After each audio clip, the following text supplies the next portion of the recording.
I'm Christine Lisi, developing story a little more than 2 weeks after being granted his release request by the Texans. Defensive end J.J. Watt's got a new home. He's signing with the Cardinals. Sources told ESPN's Adam Schefter Watt gets a 2-year deal worth $31 million, includes $23 million guaranteed. He'll have an impact on Arizona in a handful of ways, explains Monday Night Football analyst Louis Riddick. He's someone who has played this game at a tremendously high level, who has set a standard for how you go about preparing yourself in the offseason, conducting yourself during the season, and then having it manifest itself towards putting quarterbacks on the ground once we get to Sundays. That is something that you want on your football team. Chiefs GM Brett Veach told reporters today the team's hopeful quarterback Patrick Mahomes will be ready for June minicamp, and the expectation is that he'll be able to go at the start of training camp. Mahomes continues to recover from last month's toe surgery. Florida State basketball coach Leonard Hamilton agreed to a 5-year extension through the 2024-2025 season, $2.25 million per year plus bonuses. He's the all-time winningest coach in school history. With no fees or minimums on checking and savings accounts, and an app that lets you bank anytime, anywhere, choosing Capital One is like the easiest decision in the history of decisions. That's banking reimagined. What's in your wallet? Terms apply. Capital One N.A. member FDIC. Broadcasting live from the ESPN 690 Anajar and Levine studios. Anajar and Levine Accident Attorneys. Call 904-600-4000. That's 904-600-4000. ESPN 690. Jacksonville's home for ESPN Radio. Broadcasting live from the ESPN 690 Anajar and Levine studios. This is Action Sports Jax on ESPN 690 with Brent Martineau and Austin Lane.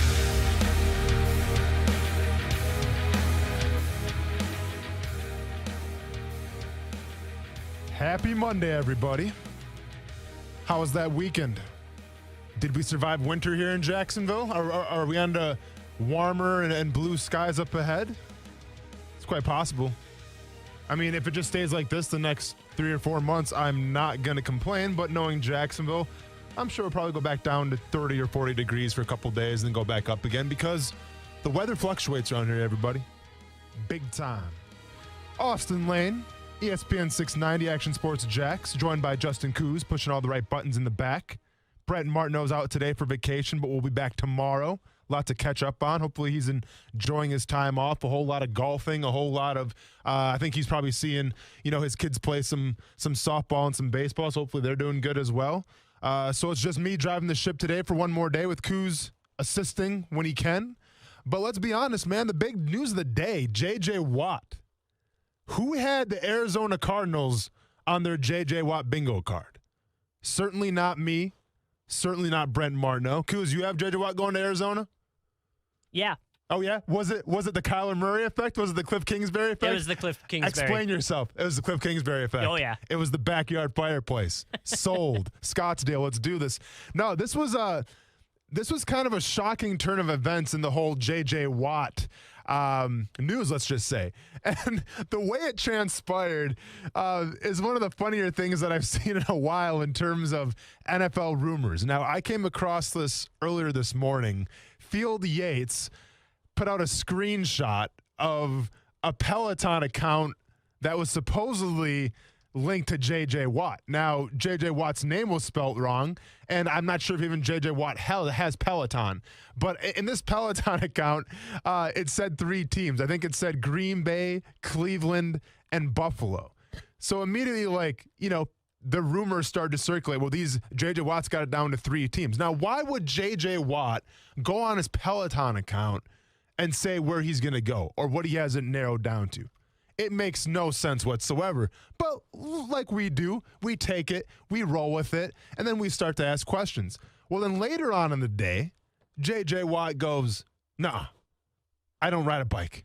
I don't have Peloton. I'm J.J. Watt, all right? I live in the squat rack. I live on the hang clean platforms and the Olympic lifts. I don't got time for Peloton. By the way, I mean, if you're J.J. Watt, you can definitely afford a Peloton. Coos, you got a Peloton?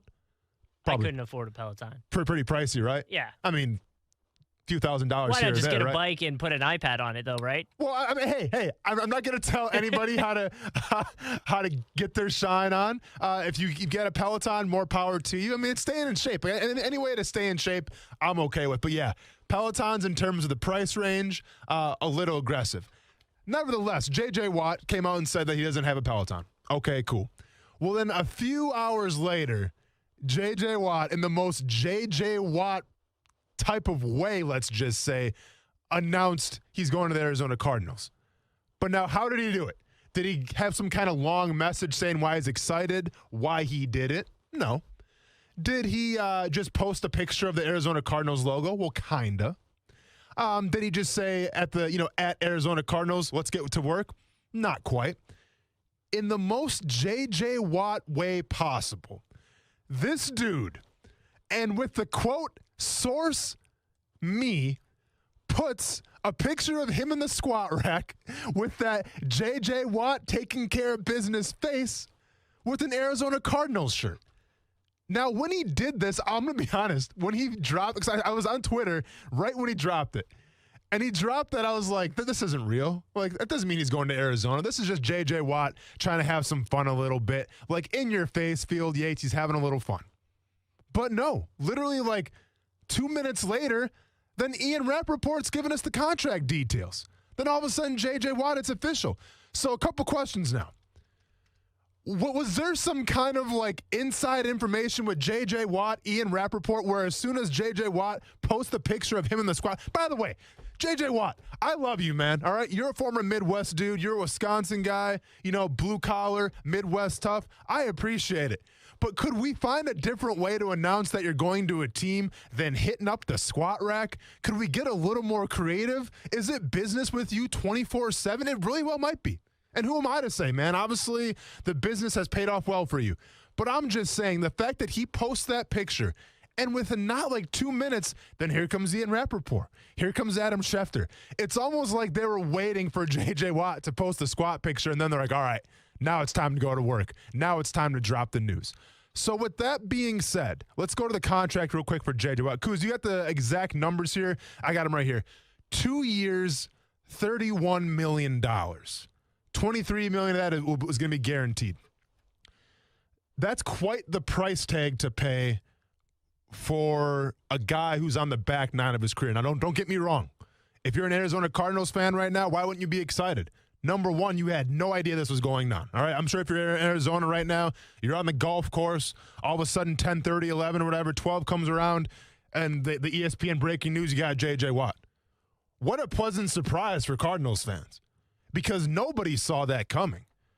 I was under the assumption, along with my co-host Brent Martineau, I think everybody was under the assumption that the Super Bowl was the goal for J.J. Watt. That was priority number one, and why wouldn't it be? This guy's already got all of his money that he needs, right? Like, you think J.J. Watt needs an extra $10 million someplace? No, it doesn't hurt. It's still $10 million. But let's be honest. For the amount of work that J.J. Watt has put in the game, right? For the amount of, sacrifice, the blood, sweat, and tears, you would think that this dude wants to see it through and hoist that Lombardi trophy.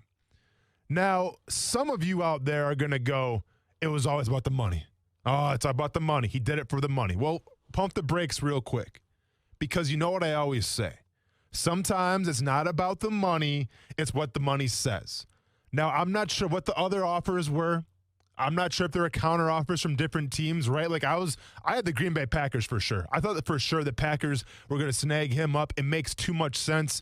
His wife plays in Chicago on the professional soccer team, so he's close to his wife. He grew up a Packers fan. He's always tweeting about the Green Bay Packers. To me, that made the most sense. I think Brent had the Tampa Bay Buccaneers, which makes a lot of sense as well. Playing with Tom Brady, get your Super Bowl, all this stuff. The defense that they play right now, there's enough depth where Watt doesn't have to be that every single down guy. You just come in on third down, in and out, you're all good.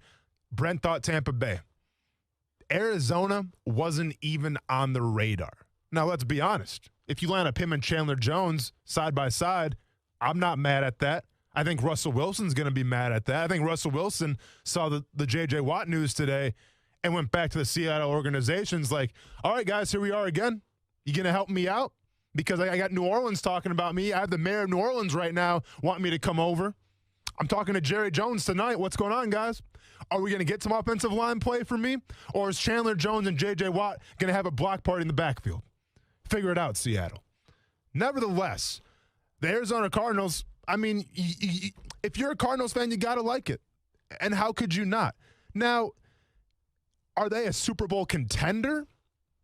Not off the bat in my head, I'd say probably not, right? Because you think about what? The Buccaneers. You think about the Green Bay Packers, and then you think probably about maybe the Los Angeles Rams / Seattle Seahawks. I probably even have the Rams ahead of the Seahawks right now just because of the Russell Wilson controversy.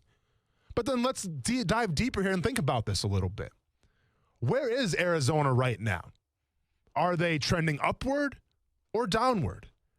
Well, obviously Arizona's trending upward, right? Kyler Murray coming off his second year.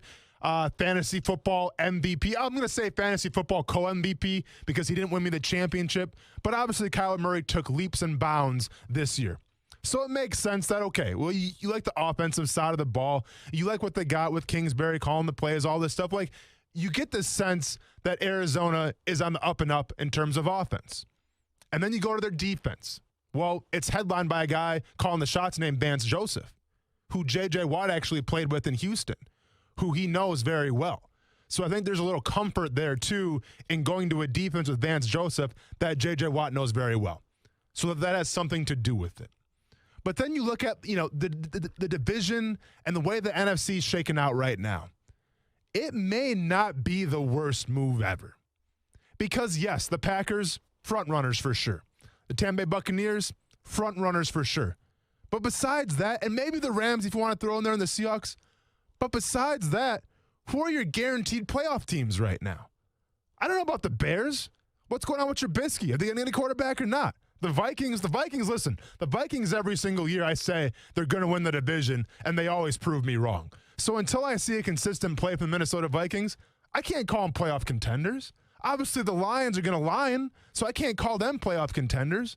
The NFC East is an absolute circus right now. Yeah, the Dallas Cowboys, okay, we'll see. Philadelphia Eagles, circus. Giants, Daniel Jones, you believer, circus. The Washington football team, probably the most consistent team right now, and they don't even have a name. And then when we go up to the NFC South, is Drew Brees coming back next year? What are the Saints going to be like? Carolina Panthers, they're on the come up, but they still have some pieces to add to actually be a legitimate team, in my opinion. And the Atlanta Falcons, well, Matt Ryan on the back nine of his career. So when you look at all these teams in the NFC, and you say, all right, well, I want to go to the Super Bowl, or was it about the money? But let's assume J.J. Watt still wants to go to the Super Bowl, because who doesn't? Are the Cardinals really that bad of a pick? They went 8-8 last year. Should have went to the playoffs. Kyler Murray is playing with a half a shoulder, I guess, and 1 foot. Like, they just couldn't get it done at the end. But they were close. They went 8-8. And if I'm a betting man, I bet their record improves from last year. Maybe they go 10-6 this next season. Who knows? So all those people out there saying, Watt did this for the money, well, maybe that had something to do with it. Maybe it feels good to say this team wants to spend this much money, they want me this much, so I'm going here. Okay. But if I'm a Cardinals, player in that locker room, I also have a little sense of intrigue that, hey, we're a pretty good football team. Now, this is going to be a very big year for Kyler Murray and that Kingsbury offense, because let's be honest, we've seen this play out before as well. We've seen Sean McVay change the game in terms of that tight bunch formation. And then we've seen New England figure it out in the Super Bowl, and all of a sudden the Rams had to have to change who they are and their identity, which they have. But I'm just saying sometimes it's a gimmick and sometimes it's the real deal. The question remains, are the Cardinals offense and their, that play calling and kind of like that high-powered college offense, is that the real deal or is that a gimmick? We're going to find out this year exactly what they are. But I guess what I'm trying to say is, if I'm analyzing this situation of what J.J. Watt did, I'm not mad at it, right? I mean, he's out of the AFC, so you got to like that if you're a Jaguars fan, because it seems like J.J. Watt's always got the Jaguars number. Now, last year was a little different, but it seems like he's always got the Jaguars number. I think they play Arizona this year, so that could be problems as well. But with that being said, I like the move. I think Arizona's kind of the up-and-coming team. I think there's a lot to like about the Arizona Cardinals, and I can kind of see what J.J. Watt had in mind here. Now, once again, if I'm him, do I go to Green Bay or Tampa Bay and try to go for that sure Super Bowl? Probably.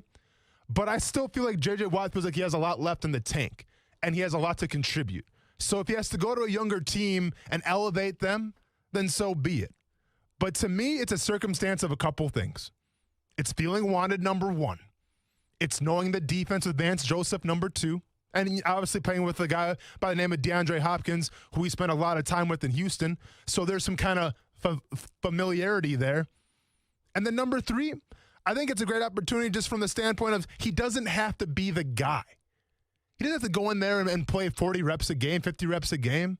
All they need him to do on third down is get after the quarterback every once in a while. And when you have an offense that can play complementary football, when you have an offense that obviously takes up time of the clock and they chew up a lot of yards and they move the ball and they're very quote-unquote defensive friendly, well then, yeah, that's not a bad spot to land. So I'm not going to sit here and say that Watt sold out for the money. I don't think so. I think there's more to it. Hopefully he releases a statement pretty soon so we can kind of break it down and get his thoughts a little bit. But at the end of the day, I think J.J. Watt did what's best for J.J. Watt. So best of luck to him. I wish this would have happened last year when I was on that Kyler Murray bandwagon, Kuz, but you know how I do it, man. You get 1 year.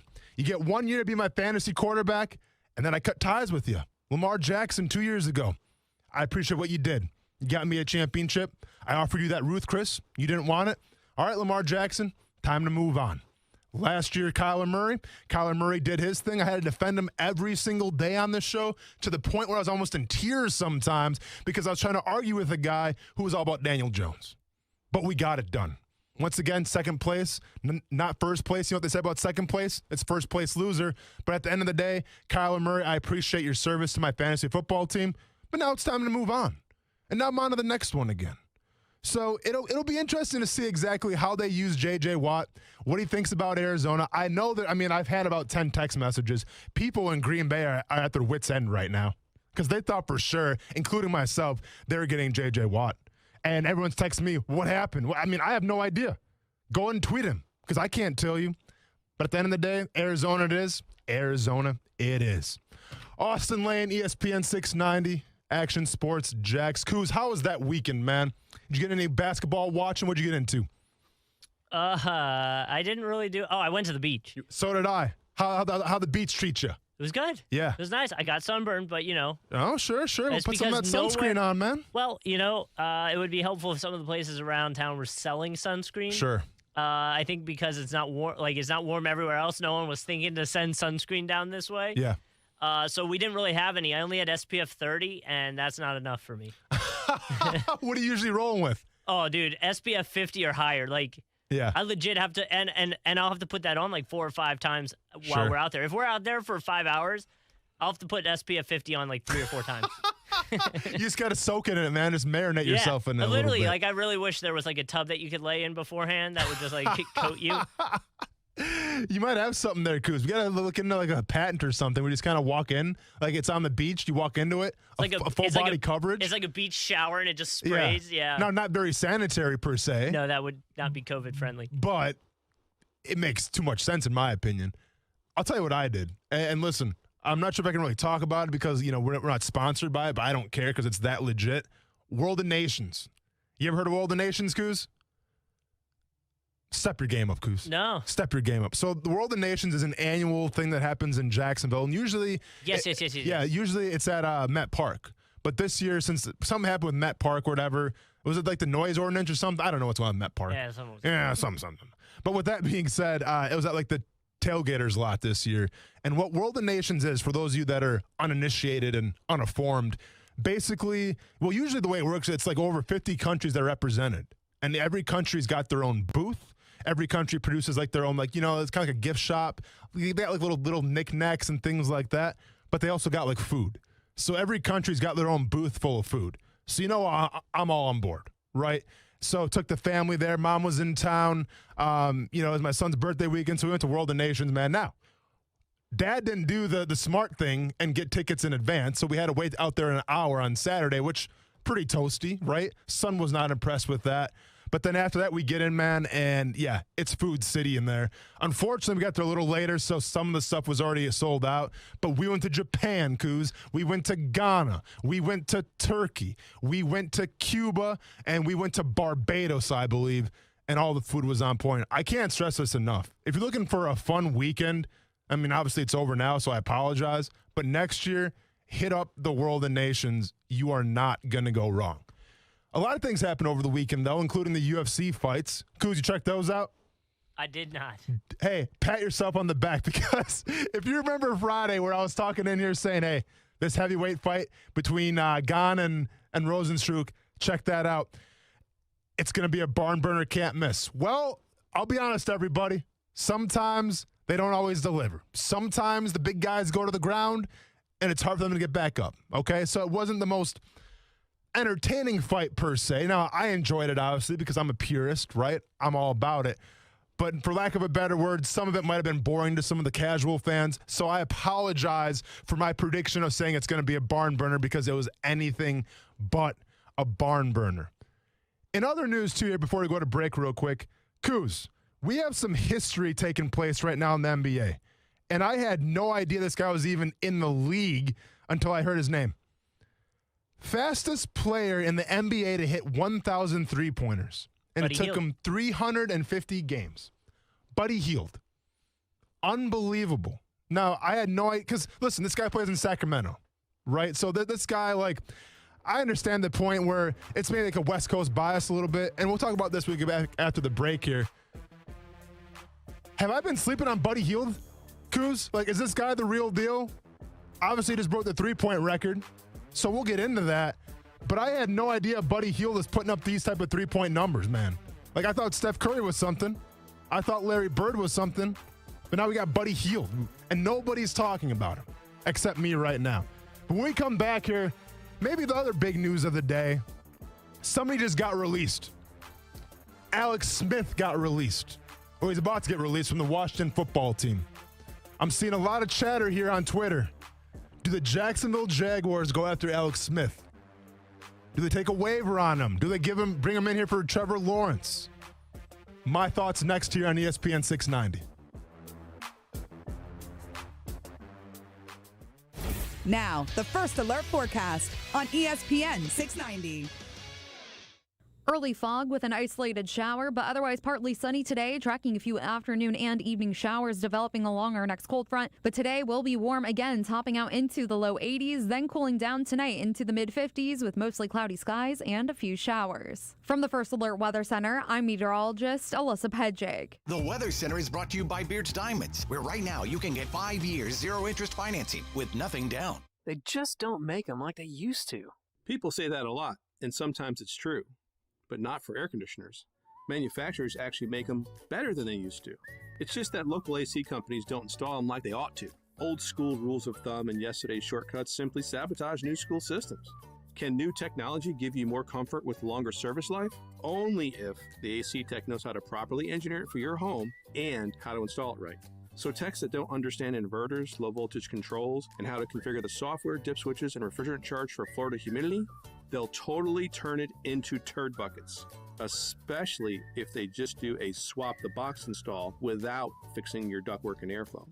My point, the better the technology, the more important the install. At Griffith Service, we fix what others can't, but it's best to have us install it right from the beginning.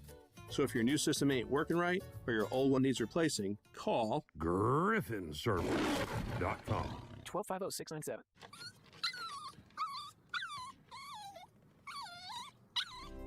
After a long day, having my dogs greet me at the door with their silly smiles and wagging tails makes me happy. I want to keep that joy with me for years to come. That's why I trust Forever Vets Animal Hospital to keep my pets healthy. Forever Vets was voted 2019's Best Vet in Jacksonville Magazine's Readers Poll, and it's easy to see why. The affordable wellness plans are tailored to meet all of your pet's changing needs as they grow. Open 7 days a week, Forever Vets friendly staff is available to treat you and your pet with care. They combine extended hours with online booking to allow you to give your pet quality care while accommodating your schedule. Go online to forevervets.com to find which of their 9 locations is nearest you. And don't forget their newest location in Bartram Market. Forever Vets Animal Hospital, keeping your pets happy and healthy forever.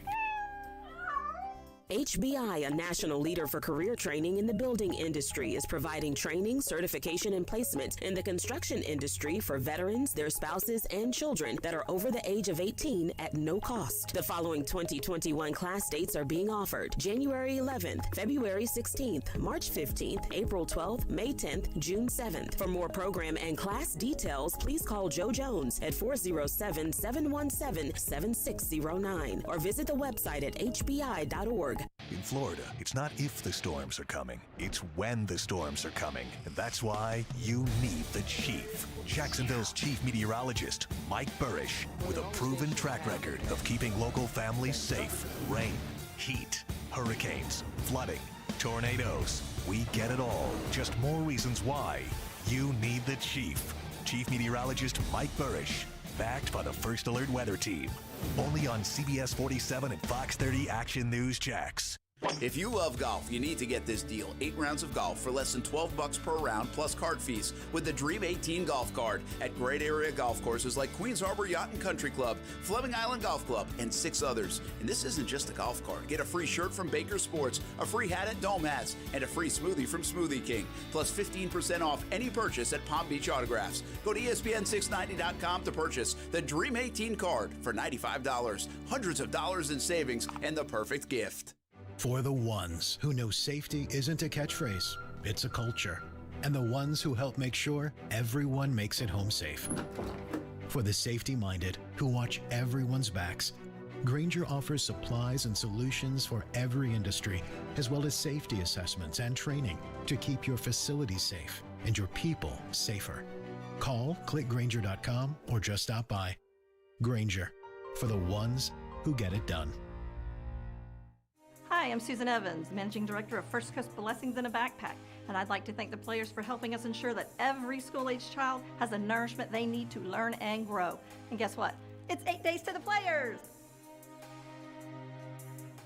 T-Mobile believes access to education is access to opportunity. That's why they've launched Project 10 Million, using the power of their network to help close the digital divide. Having internet connectivity at home has become a fundamental part of learning, and Project 10 Million is committed to help by providing hotspots to millions of K-12 students over 5 years for free. Over 9 million students don't have internet access at home, so by providing hotspots free of charge with 100 gigabytes of high-speed data, T-Mobile is helping ensure that lack of home internet access isn't a barrier to a student's education. From big cities to small towns and places in between, students across the U.S. can benefit from the reach and capacity of their nationwide network with reliable, dependable service. Know a kid in your life who could benefit?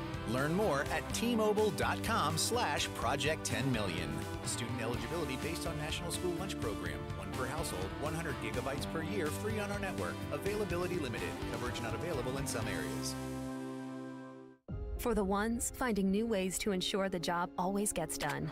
For the ones wearing many hats. For the ones who are hands-on, even from far away. And the ones keeping business moving forward. We are Grainger, offering supplies and solutions for every industry, with 24/7 support and experienced staff at over 250 local branches. Call, click Grainger.com, or just stop by. Grainger, for the ones who get it done.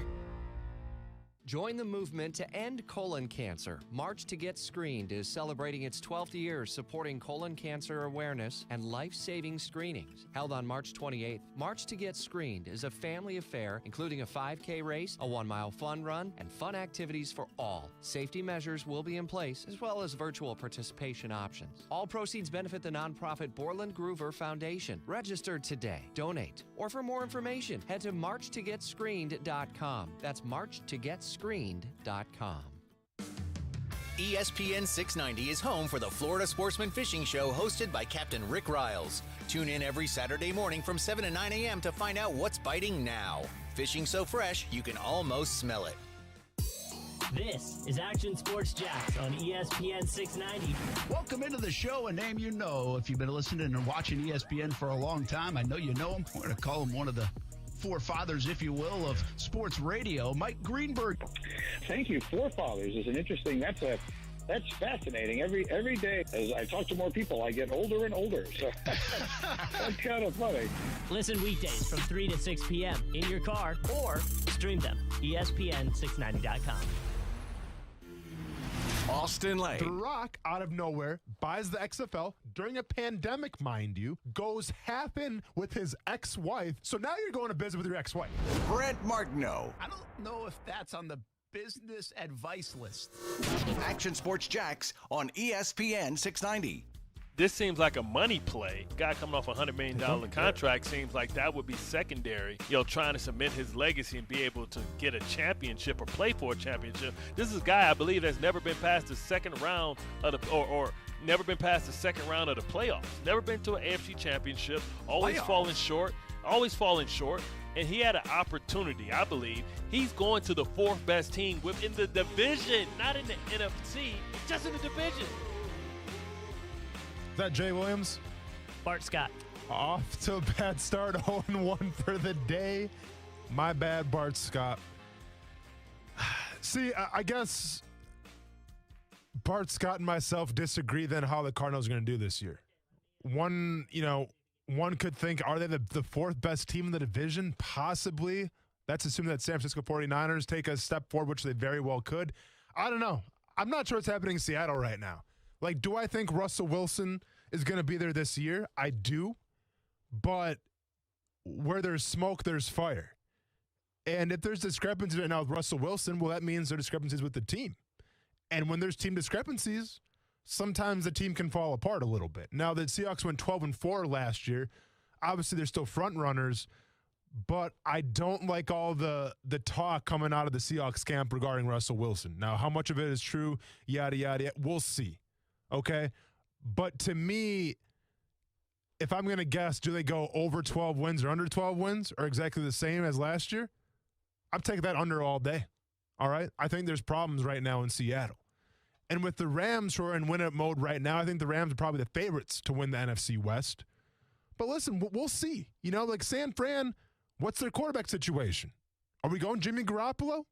We going to put all our eggs in that basket again? Are we going in the draft? What's San Fran's plan? I know Arizona's plan, all right? And it's improve off last season. So once again, and maybe you can call me crazy, but I don't think the Cardinals are that crazy of a team to go to if I'm J.J. Watt in terms of maybe reaching a Super Bowl or at least going deep in the playoffs. We'll see. Now, I think obviously Tampa Bay is the front runner. I think Green Bay is up there as well. But then besides that, Seattle, L.A., and Arizona, you can make a case for any of those teams making it deep in the playoffs. So we'll have to wait and see. I think, and I don't know. You know how I feel about it. I've said that I'm off the Kyler Murray bandwagon. That phase of my life is past. But who knows? Maybe Arizona, when I do my predictions this year, could be my dark horse team. I'll tell you what, it's going to be better than last year's team, the Detroit Lions, who did me absolutely zero favors as my dark horse team. So I have to improve on that one for sure. But other news around the NFL, and this is Jaguars related. So if you're a Jaguars fan, tune in, perk up your ears a little bit, and let's go to work. Alex Smith, who was slated to make a lot of money this year in Washington, is set to be released. Now, it's not shocking news from that standpoint. You get the sense that Washington was going to go in a new direction eventually, right? Ron Rivera is there now. They're planning for the future. They're building this thing from the ground up. Granted, they went to the playoffs this past season, which was very impressive in a division. Well, that was a dumpster fire, but still, nonetheless, a feather in his cap for Ron Rivera, to say the least. But regardless of Alex Smith, he wasn't going to be a part of those plans. So essentially what you have now is Alex Smith on the market after going 5-1, by the way, for the Washington football team. Now, 5-1, that's the most important record, right? Because I say this all the time. Wins and losses are directly tied to the quarterback. Now, yes, Washington's defense, one of the better defenses out there. Don't get me wrong. Yes, Washington has a great running game. But Alex Smith went 5-1, and you can't take that away from him. Now, the other numbers, 6 touchdowns, 8 interceptions, a 66% completion percentage. I'm not mad at that at all. And granted, he had Terry McLaurin, Logan Thomas, tight end, who could actually be the future at the tight end position there in Washington. He had a couple weapons at his disposal. Overall, I think Alex Smith did a great job of what he had to do. He had to come in there from the backup quarterback position and provide that team a spark. That's exactly what Alex Smith did. And he won some games doing it. So then the question remains, Alex Smith to the Jaguars, a guy that has a lot of ties, let's just say, to Urban Meyer, a guy that, is obviously on the back nine of his career, but if he still wants to play, does Jacksonville make a lot of sense? And if I'm Alex Smith, I'm looking at a couple things. I'm looking at familiarity, and I'm looking at my chances to actually start in this league. Now, Trevor Lawrence coming to town, like, I don't care what people say about Trevor Lawrence. You know, is he a little underrated or whatever? He's going to be the starter day one. If he's not, I'm going to be very shocked. Now, obviously, I got to knock on wood real quick. Unless an injury presents itself, which I'm still knocking on wood right now, Trevor Lawrence is going to be the day one quarterback, the starting quarterback. It's just the way it is, all right? When you go number one overall to Jacksonville with this team, you're the starting quarterback. So there's no way that Alex Smith would come to Jacksonville expecting to even have a shot at starting. I really don't believe that. Now, I don't think they're going to bring in Trevor Lawrence and like slowly bring him along. I just can't foresee that happening. I think Trevor Lawrence has way too much experience. I think he's way too talented. I don't think he's one of those guys where you got to sit him out for the first couple games and gain the experience. I think Trevor Lawrence already has enough experience. So he's the day one starter in my opinion. So Alex Smith is going to come to Jacksonville in that backup role, which isn't a bad thing. The only caveat, though, that I could see happening with Alex Smith where it wouldn't work out in Jacksonville is the Matt Nagy effect. Matt Nagy, of course, the head coach of the Chicago Bears right now, has a lot of experience working with Alex Smith. And let's be honest, when it comes to the Chicago Bears right now, their quarterback room is anything but far from complete. And I think that if Alex Smith wanted to start in this league and wanted to have an opportunity to win a job in training camp and win a quarterback battle, then Chicago's the place for him. To me, it's a no-brainer, right? Because once again, you're going to someplace that you know Nagy, right? He's coached you for a while. He knows your skill set. He can set you up for success. And number two, if you're worried about starting, well, Chicago's probably the best destination for Alex Smith to go. But let's just assume right now that maybe there's other plans in Chicago. Maybe, I don't know, Sam Darnold, Jimmy Garoppolo, who knows? I mean, the way the quarterback carousel is going, it could be Russell Wilson for all I know. Like the way this offseason has gone so far, anything can happen. So let's just assume right now that Chicago, for whatever reason, is off the table. And let's just say that the Jacksonville Jaguars have a legitimate shot of getting Alex Smith. Then remains the question, do you bring him in? And I sit here unequivocally, 3/1 of 2021, and I say, I don't know. And I say that in like the leeriest way possible. And here's why. Well, first of all, let me preface by saying this. I think Alex Smith's a great quarterback. I think he would be a fantastic backup quarterback for the Jacksonville Jaguars. I think that Alex Smith is a great person. I think he offers a lot of traits and leadership qualities that you want in this team. I've told this story before. The first week that I was in Kansas City, my first time eating in the cafeteria was literally the day before training camp, and the Chiefs are just breaking their meetings, and I got there a little early. So, an intern essentially showed me around. I got some dinner. I'm sitting by myself. I'm like the new kid in school, sitting all by himself. I have no friends whatsoever. Hopefully I see somebody that I know I can talk to. First guy to come down and sit next to me, Alex Smith. And we talked about where we were from. We talked about the game of football. We talked about a bunch of stuff. But I remember, getting up from that conversation, and I'll never forget it. I get up and I say, dude, it was nice to meet you, but I'm a defensive end, man. I'm coming for you in training camp. Why would you sit by me?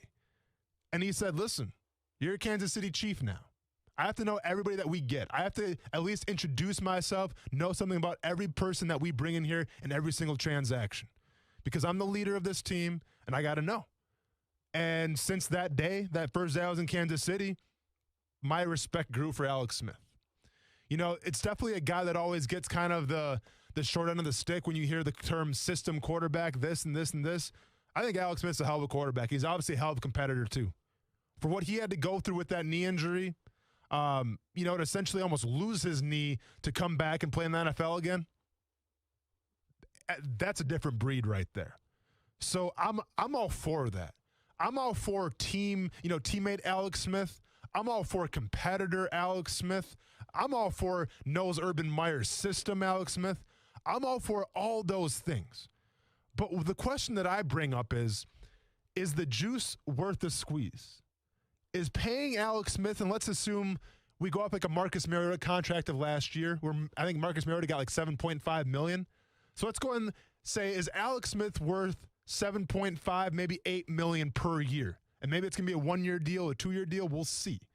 Is he worth that much money to help educate Trevor Lawrence? And herein lies the conundrum. Because a part of me, and granted, I'm on the defensive side of the ball, right? But a part of me wants to go, well, how much can Alex Smith truly offer Trevor Lawrence? Yes, you show him how to be a professional. Yes, you show him how to be a good teammate. Yes, you show him how to, thrive in an Urban Meyer offense. And those are all valid key points. But at the same time, I think back to like Joe Burrow. Joe Burrow was by far the number 1 pick coming out of the draft. Everyone knew that he was going to Cincinnati. And everybody thought, like, all right, Joe Burrow is going to be the future. And to be fair, the guy had a hell of a year until he got hurt. But who was the backup quarterback in Cincinnati?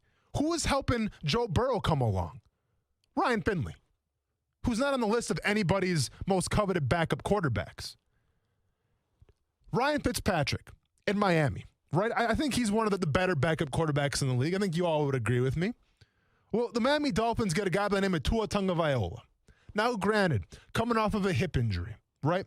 Goes to Miami and essentially, is playing the backup spot to Ryan Fitzpatrick. But you can think of a lot worse guys to have, in your quarterback spot than Ryan Fitzpatrick in terms of teaching the game and learning from. Well, how much did Tua learn from Ryan Fitzpatrick his rookie year? Right? Because Tua came out and essentially got benched like twice. So I guess what I'm trying to get at here, everybody, and we're going to continue this conversation into the next segment, is $7.58 million worth it? Because I think about like Urban Meyer. Urban Meyer is going to have his hands over the quarterback position. The only reason why Urban Meyer is essentially possibly in Jacksonville is because of Trevor Lawrence. So in terms of influence, well, yeah, I think Alex Smith can have a big influence on Trevor Lawrence. But wouldn't Urban Meyer as well?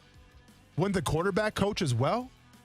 So it just begs the question, is he worth $7.5 to $8 million? Now, don't get me wrong. Maybe he takes a hometown discount because Urban Meyer's here. And that's a possibility. I just want to continue the conversation of how valued is a backup quarterback in terms of teaching somebody like Trevor Lawrence, who's the bona fide number 1 pick, who has all the skill sets, it's what it seems like already. Now all he has to do is grow and mature. Is there a need for the backup quarterback there? We talk about it more next here on ESPN 690.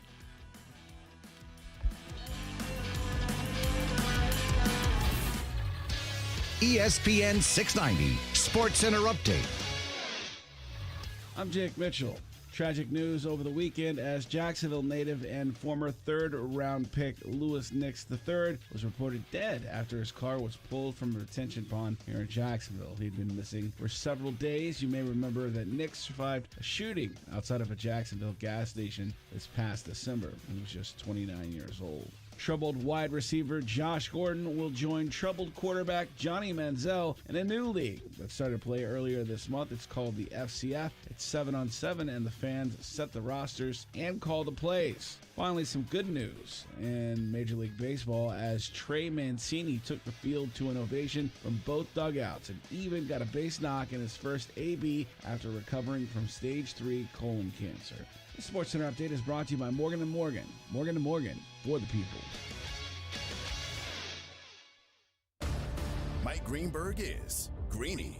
The Jets are now not going to get that first pick, and so they become now the franchise that has nothing, which is what happens when the people at the top are incompetent and clueless. It is exclusively about what is better for the franchise, and there is nothing better about being 1-15 without Trevor Lawrence than being 0-16 with him. Greeny with Mike Greenberg, weekdays at noon Eastern on ESPN Radio. And now, watch exclusively on ESPN Plus. Are you getting engaged? Celebrating an anniversary or birthday? You're in luck. It's Beards Diamond's most exceptional finance offer of the year. 5 years, 0% financing with nothing down. Yes. Shop Beards Diamond's everyday low prices on anything in the store or at beardsdiamonds.com. Then divide your total price by 60. And that's your monthly payment with absolutely nothing down. How about a $6,000 three-stone designer setting? You pay only $100 a month. Or a $4,500 one-carat diamond solitaire pendant necklace. You pay just $75 a month. And every purchase at Beard's Diamonds is backed by our free lifetime warranty. Now you can go bigger and get her the diamond ring she's always dreamed about. And spread your payments out for 5 years and pay absolutely nothing in interest. But hurry, Beard's Diamonds' incredible 5 years interest-free financing with nothing down is only available for a limited time. Shop now at beardsdiamonds.com or at the St. John's Town Center. Get the lowest prices in Jacksonville, guaranteed, at Beard's Diamonds.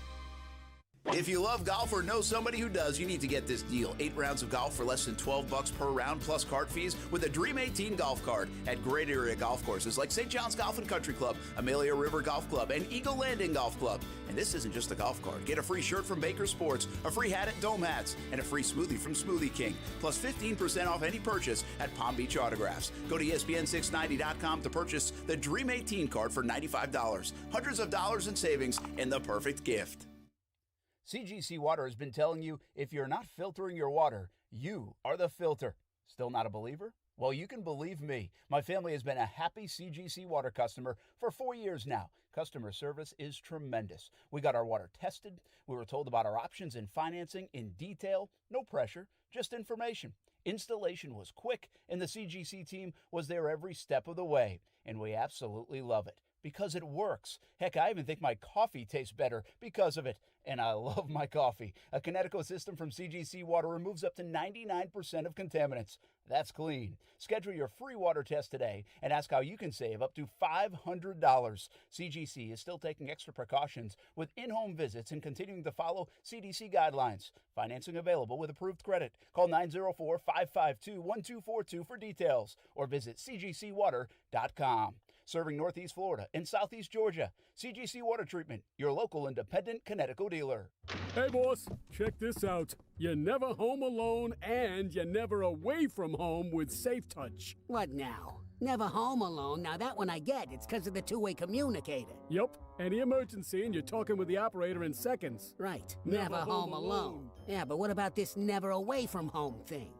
See, with Safe Touch's smart home automation, you can control your house from anywhere. What, is it that smartphone thingy again? Yeah, with the Safe Touch app, you can check your camera feeds, turn on the lights, drop the AC down, lock the doors. Boss, it's like you're there. Never away from home.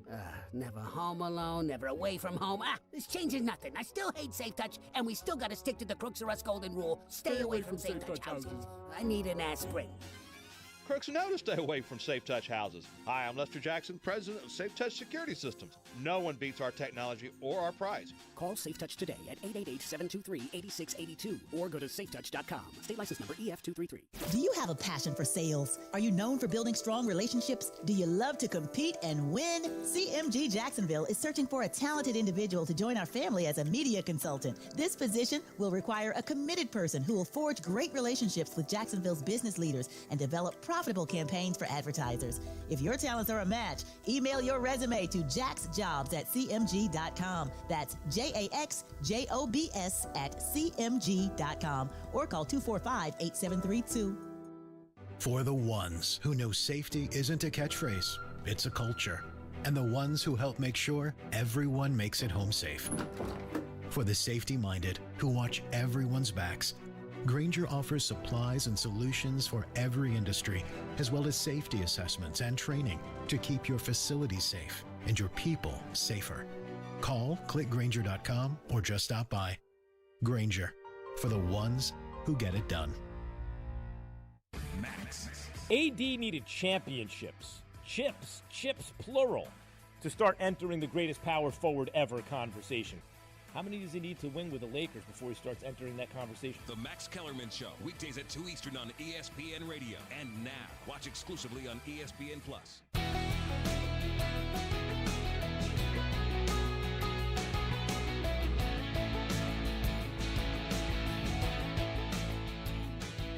Russell Wilson didn't have information leaked about him.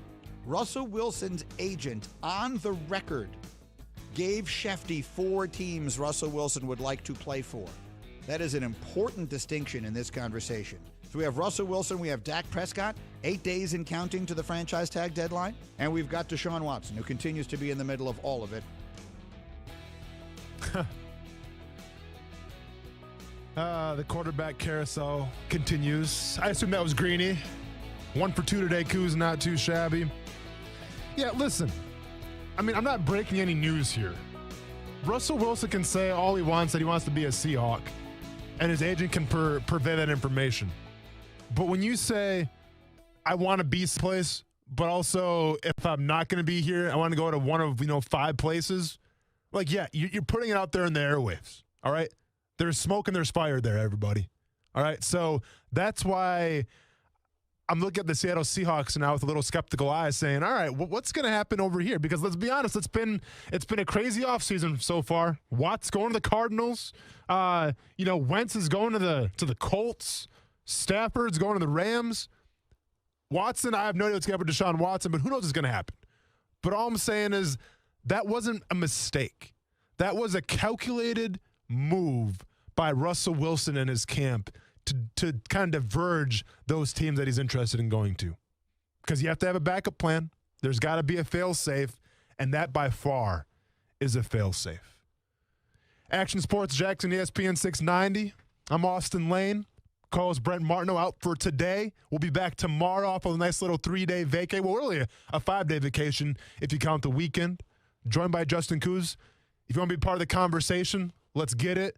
904-362-9901. That's 904-362-9901. Or dial *690.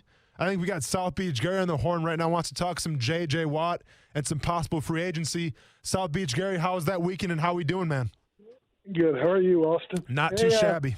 You're doing a great job, whether Brent's there or not. You're doing a fantastic job. I appreciate that a lot. I have a lot on my plate right now. Just trying not to crash the car, so I appreciate that. Yeah. What channel is what station is your morning show on? What is it? Yeah. So I'm also doing 95.1, the Big Ape morning mess from 6 till 10. So yeah, I'm over there talking celebrity gossip and all that good stuff. So it's a little bit of everything. A little entertainment tonight, huh? Oh yeah. Yeah. Nothing against J.J. Watt. I think he's a great guy, and what he did for charity was just unbelievable in Houston. But at that price, Arizona can have him at his age. Sure. But what I'm thinking about, Austin, it seems like Deshaun and Houston are both dug in.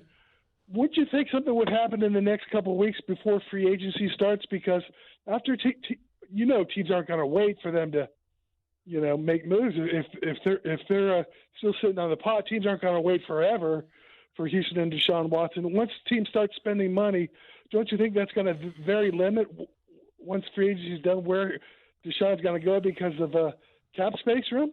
It's a great question, South Beach Gary. Yeah, I mean, you bring up a good point here, but at the same time, we got to remember this. This is Deshaun Watson we're talking about.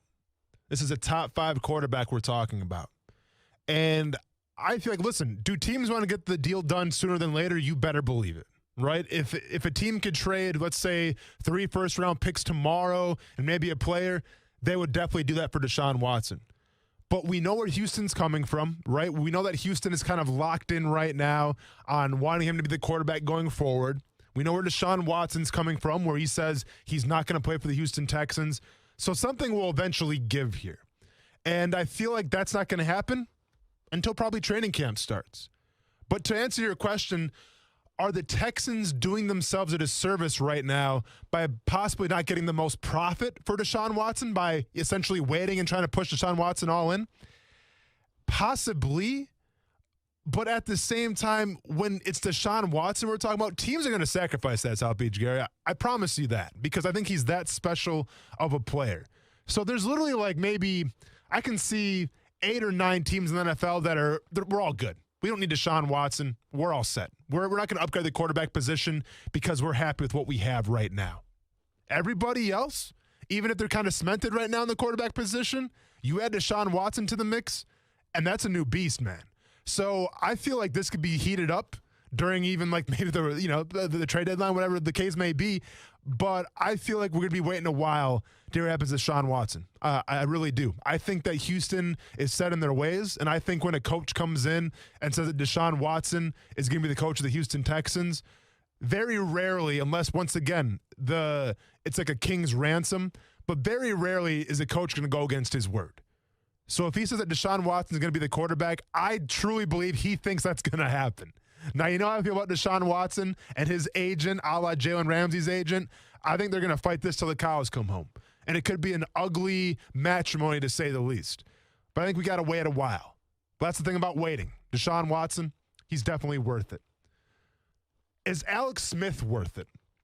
Is bringing in the former Washington quarterback, former Kansas City Chief, is Alex Smith worth bringing in here? And once again, let's just assume it's a Marcus Mariota type of deal. Let's put inflation in that as well. So let's call it an $8 million, maybe $8.5 million a year on a contract. Is that worth it? And listen, I'm the last person to be on the fence because I know how my co-host Brent Martineau feels about that. But a part of me wants it and a part of me doesn't.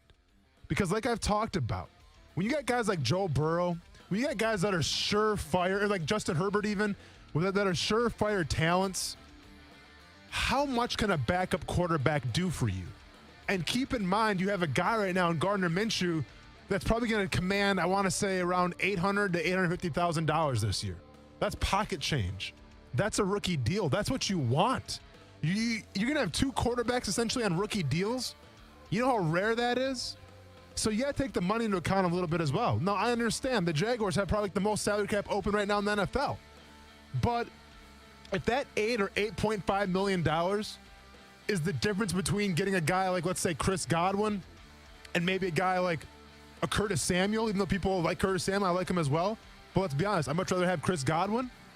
If that's a difference right there, well, then give me Chris Godwin and give me Gardner Minshew. Because it's not about Alex Smith coming into the game and winning games for the Jaguars. Like, if Trevor Lawrence gets benched or if he's out, the season's going to go in the toilet anyways, right? I don't think Alex Smith can come in here, with all due respect to him, and lead this team to the playoffs. It's not going to happen. So you're bringing in Alex Smith, obviously, to groom Trevor Lawrence, to, kind of bounce ideas off Trevor Lawrence. But once again, I stress this as it is, I think that could be Urban Meyer's job. So that's why I'm not going above hell or high water to get Alex Smith here. Now, if he's here, am I going to complain about it?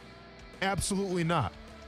But I think if you have to shore up money for Leonard Williams, if you're going to try to pursue Orlando Brown and maybe a new contract, if you try to go after Smith-Schuster, Allen Robinson, Chris Godwin, every $1 million or so matters, especially $8.5 or $8 million if that's what Alex Smith wants. More on ESPN 690 when we get back.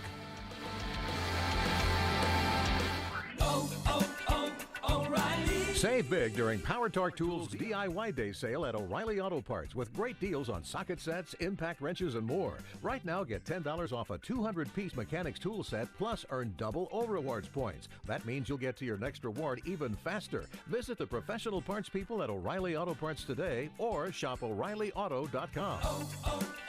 O'Reilly Auto Parts. It's time for some straight talk. Your tax return could look different this year, but you're still going to hear a lot of noise about how to spend it. So when the big carriers tell you to splurge on the latest nonsense, just tune it out. With Straight Talk, you can get a Samsung Galaxy A51 for just $199. Plus, get the $45 unlimited talk, text, and data plan with no contract on America's best networks for up to 50% less. Tune out the nonsense and tune in to Straight Talk. Straight Talk Wireless. No contract, no compromise. Ready, set, go to Arlington Toyota today. It's the Ready, Set, Go sales event starting now, which means it's your time to save on over 400 new Toyotas on the lot at Arlington Toyota. Right now at Arlington, take your pick. A new 2021 Corolla LE or a new 2021 Camry LE. You choose. 0 down or buy for just $249 a month. This is a purchase, not a lease. It's the Ready, Set, Go sales event at Arlington Toyota. Shop safely in person, 10939 Atlantic Boulevard, or online at arlingtontoyota.com. Visit arlingtontoyota.com/March for full details. Slip and falls can be embarrassing, leaving you in pain and feeling like you've lost control. I'm Glenn Levine from the law offices of Anna John Levine. After a fall, document the scene by taking photographs. Make sure to get medical attention for any injuries you may have. If you've been injured in a slip and fall, Call the law offices of Anajar and Levine at 904-600-4000. That's 904-600-4000 for a free consultation. And take back control of your life. Office in Jacksonville. If you love golf, you need to get this deal. 8 rounds of golf for less than $12 per round plus card fees with the Dream 18 golf card at great area golf courses like Queens Harbor Yacht and Country Club, Fleming Island Golf Club, and 6 others. And this isn't just a golf card. Get a free shirt from Baker Sports, a free hat at Dome Hats, and a free smoothie from Smoothie King, plus 15% off any purchase at Palm Beach Autographs. Go to ESPN690.com to purchase the Dream 18 card for $95. Hundreds of dollars in savings and the perfect gift. Broadcasting live from the ESPN 690 Anajar and Levine studios. Anajar and Levine Accident Attorneys. Call 904-600-4000. That's 904-600-4000. ESPN 690. Jacksonville's home for ESPN Radio. $31 million contract, $23 million guaranteed. Watt landing with Arizona. A bit of a surprise, explains Schefter. Was the name Arizona mentioned, but lo and behold, in the end, the Cardinals made foray into free agency and land J.J. Watt, who obviously will help bring a certain temperament, a certain professionalism, a certain talent to Arizona and complement some of the players that they have on the offensive side of football. Adam Schefter, Chiefs GM Brett Veach today said the team is hopeful that quarterback Patrick Mahomes will be recovered from recent toe surgery and be ready for minicamp in June. The expectation from the team is that Mahomes will be ready for the start of training camp later in the summer. The Big Ten's got 3 teams in the top 5 in the latest AP Top 25 men's college basketball poll. Michigan capitalized on Baylor's loss, is up to 2, Illinois 4, Iowa 5, Gonzaga still at 1, and the Bears fell down to number 3. Do you own or rent your home? Sure you do. Fortunately, Geico makes it easy to bundle your home and car insurance. It's a good thing, too, because having a home is hard work. Go to geico.com, get a quote, and see how much you could save. Geico.com. Easy. WOKV Jacksonville. Listen live everywhere you go on ESPN690.com. ESPN 690, a Cox Media Group station.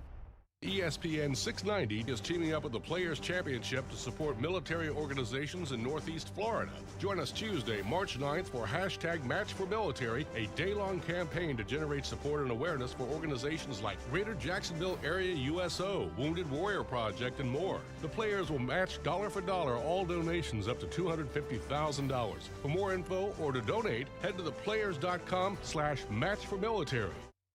Broadcasting live from the ESPN 690 Anajar and Levine studios. This is Action Sports Jacks on ESPN 690 with Brent Martineau and Austin Lane.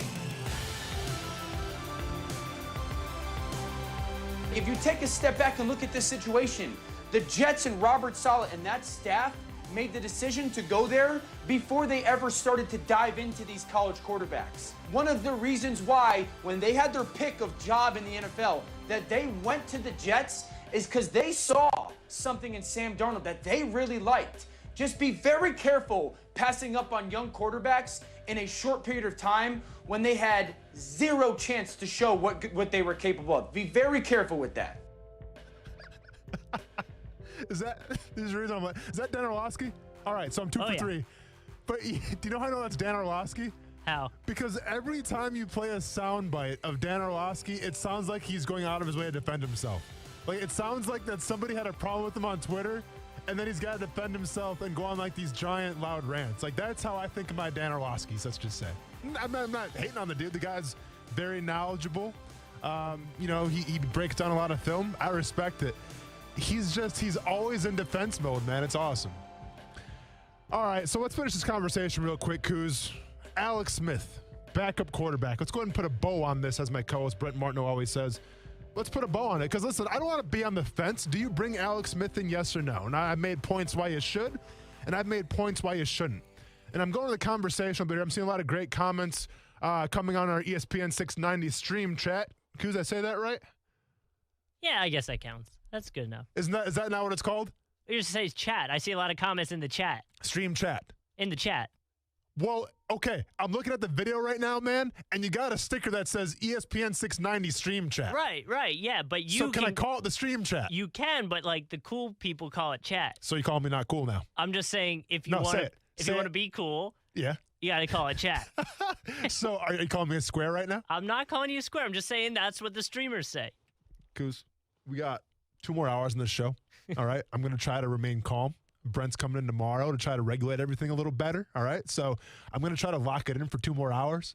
But I'll tell you right now, I'm at about a 6 with you. Okay. I'm at a 6. Okay. All right. Yeah. Because you got ESPN 690 stream chat. So then don't get upset with me when I read it right off the monitor, man. I'm not upset with you. I'm just saying. But you called me a square. No. Normally, streamers will have a thing that says stream chat above it, but then they call it chat. Oh, I'm sorry. Am I going on the show? Hey, be sure to like and subscribe. No. We should be. Have I ever said that? But we should. But have I ever said that? No, but we should. So am I a streamer? Well, you are. You've been streaming for 2 years. And it ain't my stream, though, is it? Whose stream is it? You are on the stream. I'm on the stream, but it ain't my stream, okay? My stream would be different. That's fair. Back to the ESPN 690 stream chat. We're checking out the comments right now. We got Timmy Devil coming in. I'll pass on Alex Smith personally. What else we got here? Think about it of what Smith did to Patrick Mahomes and quarterback Matt Hasselbeck. Okay, this is a good call. This is from Junior Jags Press. Think about what Alex Smith did for Patrick Mahomes and Matt Hasselbeck. He's not wrong here. And I understand that Patrick Mahomes is always the fallback on, look what he had. And even Aaron Rodgers would be like, well, Aaron Rodgers had Brett Favre for a while. Like, Aaron Rodgers didn't come in right away and take over. He had time to learn a little bit. And I get what you're saying. But keep in mind how the whole Alex Smith, Patrick Mahomes thing transpired. Alex Smith started a majority of Mahomes' rookie year. Now, he got some, reps here or there. But the following season, if I'm not mistaken, they got Chad Henne. When Mahomes was a starter and Alex Smith, went to bigger and better things, they got a guy by the name of Chad Henne. Now, if I'm not mistaken, Chad Henne was in Jacksonville when who was the quarterback here? None other than the BOAT, Blake Bortles. So I guess this is kind of my point that I'm trying to get at here. I feel like if you're a good quarterback and you're a mature quarterback, a la Joe Burrow, who, keep in mind, he had 2, seasons of playing, but also you kind of got the sense when he got into the league, like he had a lot of experience. Justin Herbert, the same thing. Justin Herbert could have come out a year earlier, chose to stay, went an extra year in Oregon, comes out. Now he's got Tyrod Taylor. I'm not sure, how highly of a coveted quarterback Tyrod Taylor is. Now the doctor in Los Angeles punctures that lung, intentional or not. We may never know. But when it's Justin Herbert's time, he didn't have anybody at the backup quarterback position. I don't even know who the backup quarterback was in L.A. behind Tyrod Taylor when he was out. I honestly have no idea. And that didn't affect him at all either. So I think we have to ask yourself this question. Is Trevor Lawrence mature enough? Can he handle the workload? And to answer that question, I think it is yes. It's an unequivocally yes.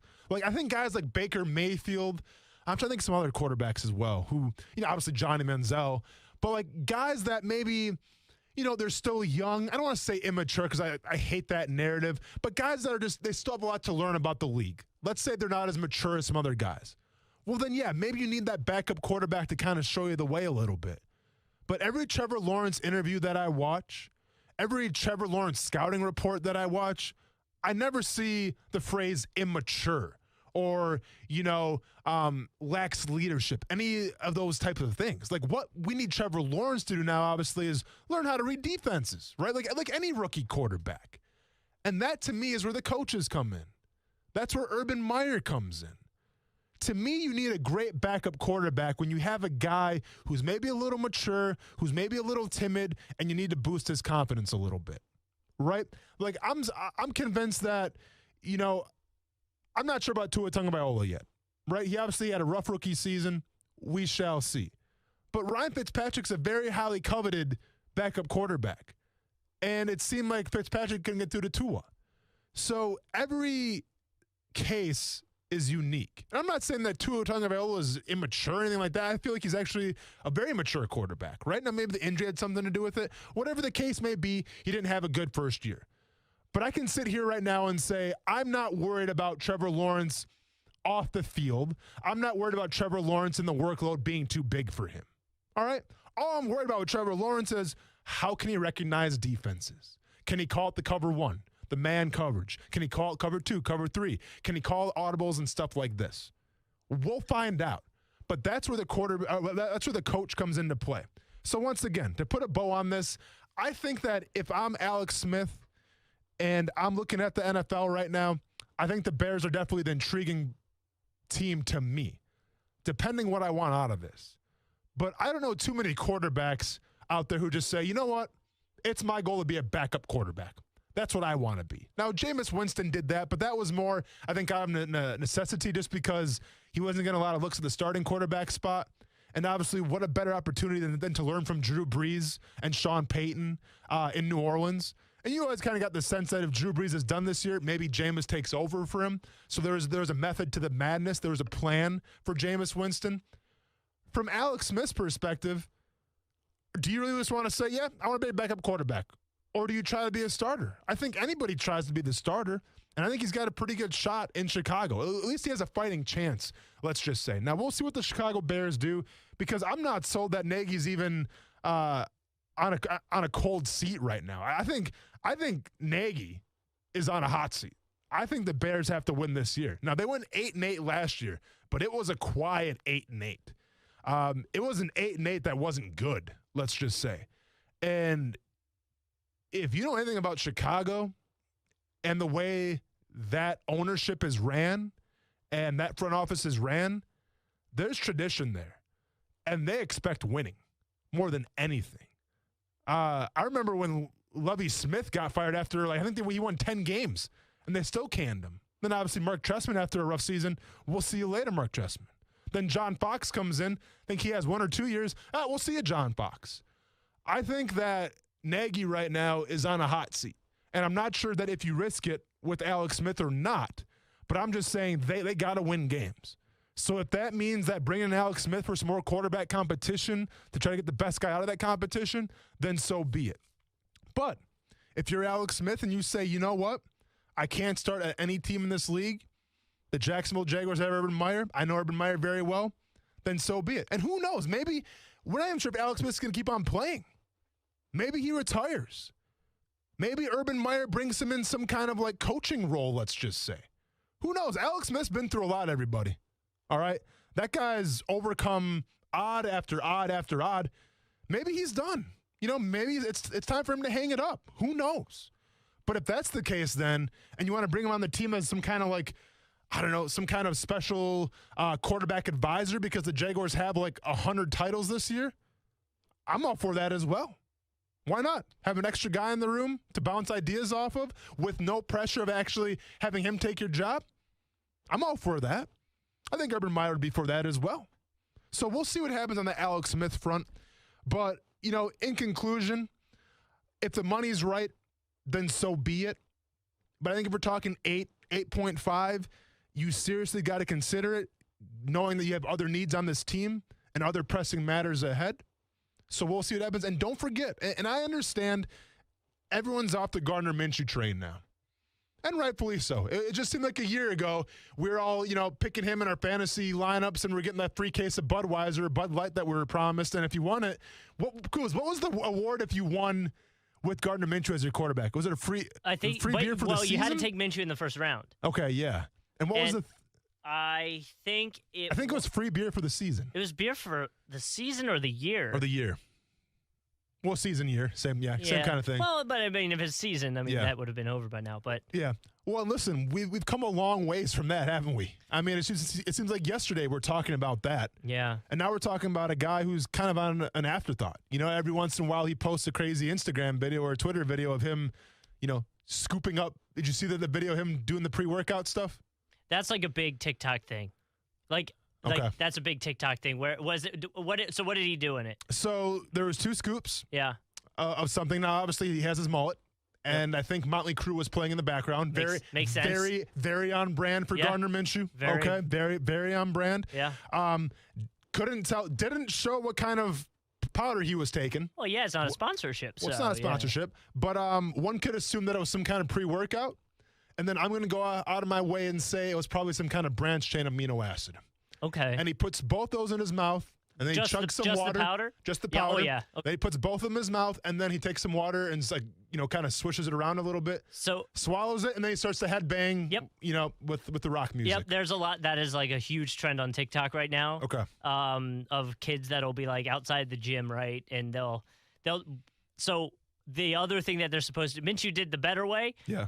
What kids are doing, and this is gonna make you cringe, is they will get one of those like Bang energy drinks. Sure. And they'll poke a hole at the bottom like they're gonna shotgun it. Take the pre-workout, pour it into the little hole that they just did. Smart. And then shotgun the whole thing, and then they like freak out and headbang and run into the gym. Yeah. I'm sure that's good for your heart. Yeah, I'm sure the heart loves that. I mean, I get you're a kid and everything, so you can get away with that kind of stuff, but you start to turn my age, and you're shotgunning Bang energy drinks with branched-chain amino acids, you're asking for the hospital visit. There was a video where like a doctor responded to that and was like, as a doctor, I cannot recommend doing this. Yeah. However, if you do it, please Record take a it. video so we can see you being an idiot. This is like the whole Tide Pod thing all over again. Yeah. But the point that I'm trying to make here, Kuz, is we celebrated Gardner Minshew. And now all of a sudden it's like he's not good enough. Now all of a sudden it's like, all right, we got to take care of Trevor Lawrence. We're on from Gardner Minshew. But here's the thing. I get the point, and I get the narrative that you're bringing in Alex Smith because you want to teach Trevor Lawrence. Well, and that's fine.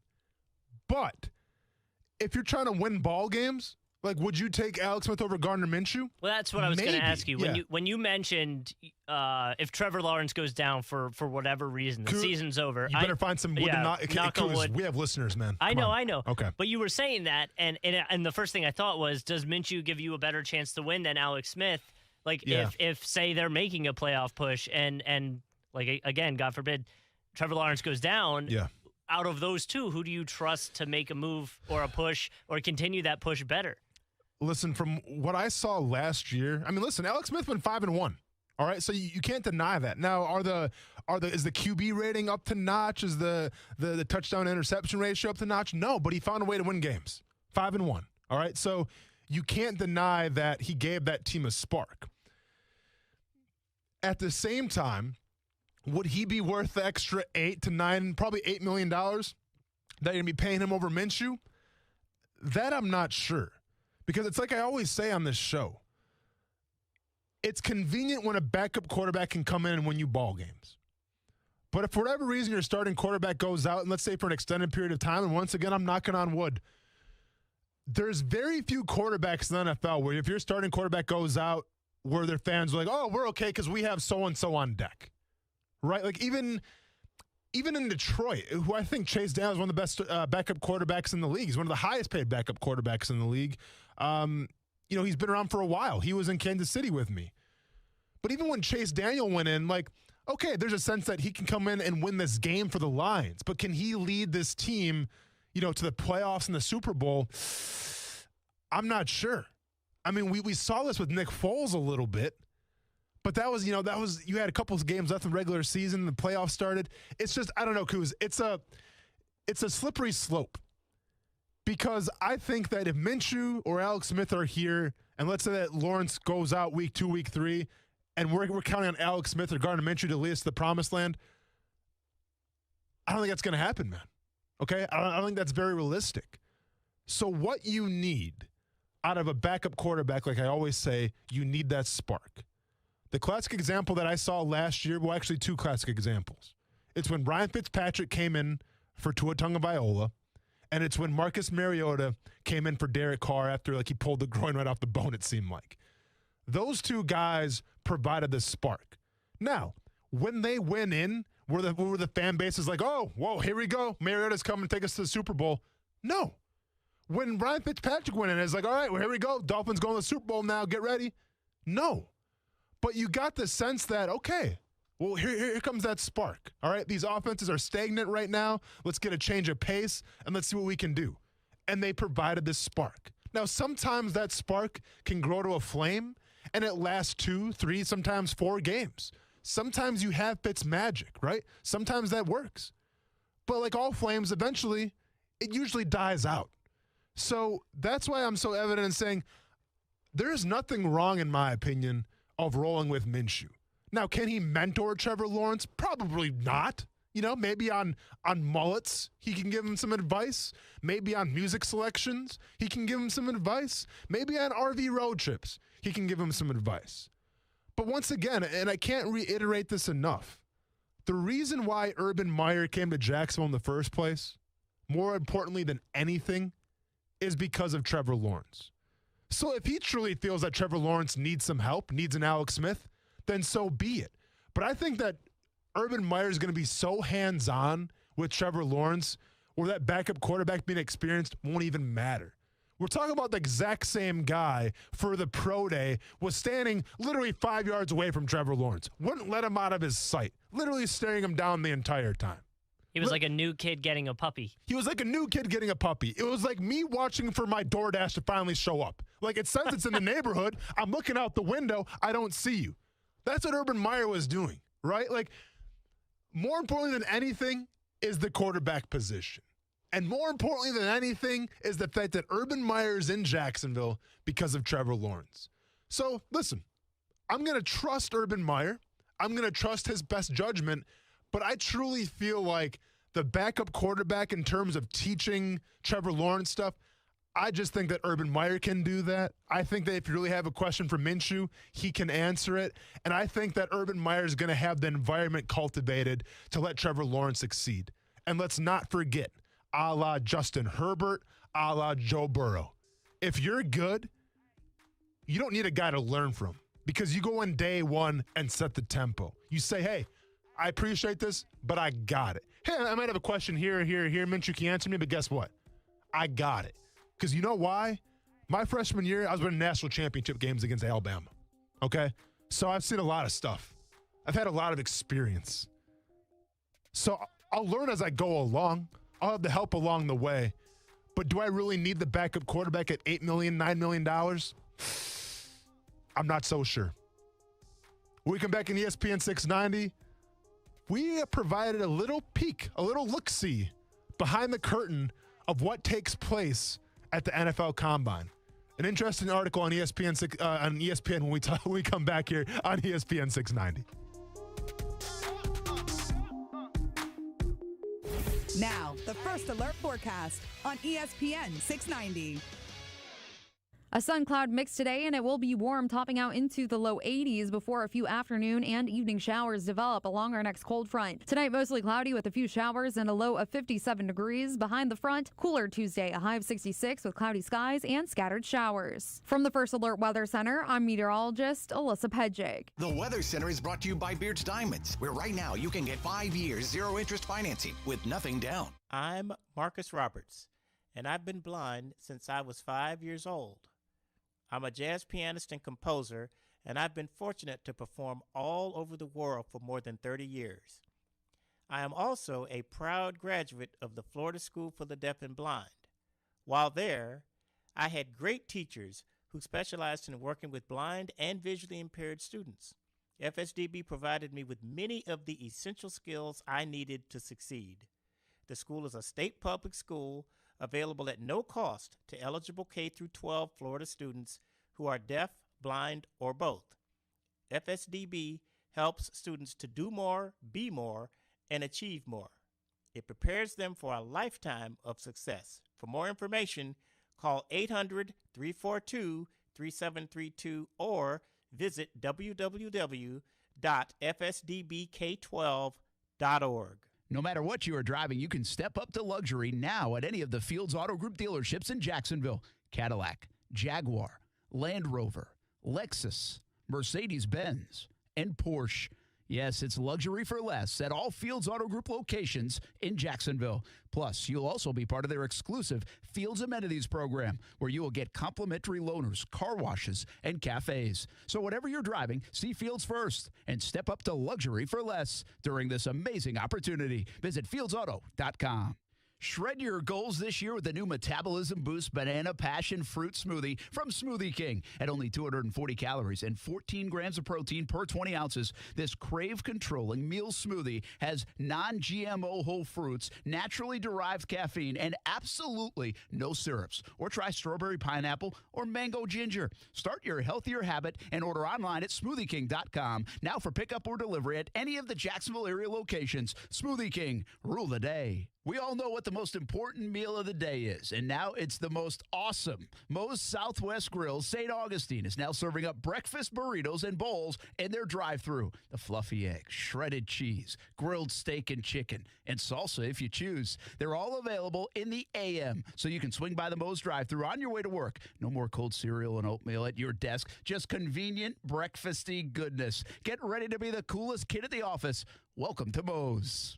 Transmission problems? Call Action Transmission Specialists on Merrill Road, where you get the work done right the first time by the experts. I'm Robin Sidbury, the owner. Our techs can service all makes and models, and we provide a nationwide warranty, so you have the peace of mind knowing we solve your transmission troubles fairly and honestly and guaranteed nationwide. Call us at Action Transmission Specialist on Merrill Road, where quality counts. Get traction. Call Action at 744-0755.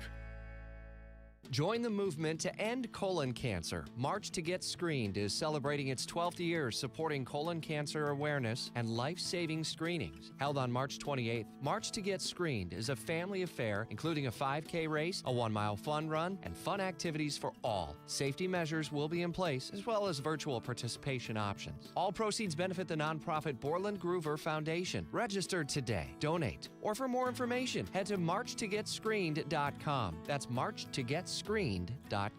It is the home of the Action Sports Jack's Dream 18, and make it your home course as well. The golf club at Southampton in North St. Johns County, located off County Road 210. It's family-owned and operated. Southampton is a fun course to play, and the golf club at Southampton offers club membership programs starting at just $79. With its elite practice facilities and player-friendly golf course design, it'll be your gateway to a great time with the family or with your buddies. For information on the membership programs, call the golf club at Southampton, 904-287-PLAY. Again, it's 904-287-PLAY.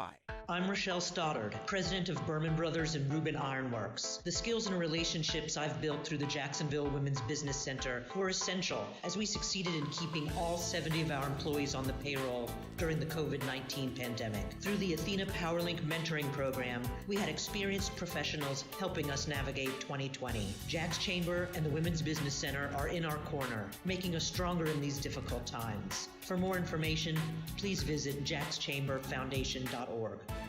What's up, everybody? It's Austin Lane from ESPN 690 and Action Sports Jacks. Your smart speaker brings ESPN 690 into your home office. All you got to do is say Amazon Echo, Google Home, play ESPN 690, and enjoy that succulent sports coverage. The Max Kellerman Show.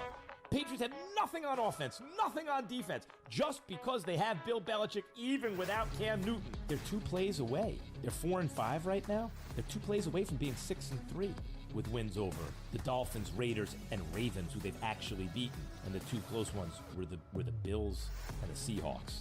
They're good. The Max Kellerman Show, weekdays at 2 Eastern on ESPN Radio. And now, watch exclusively on ESPN+.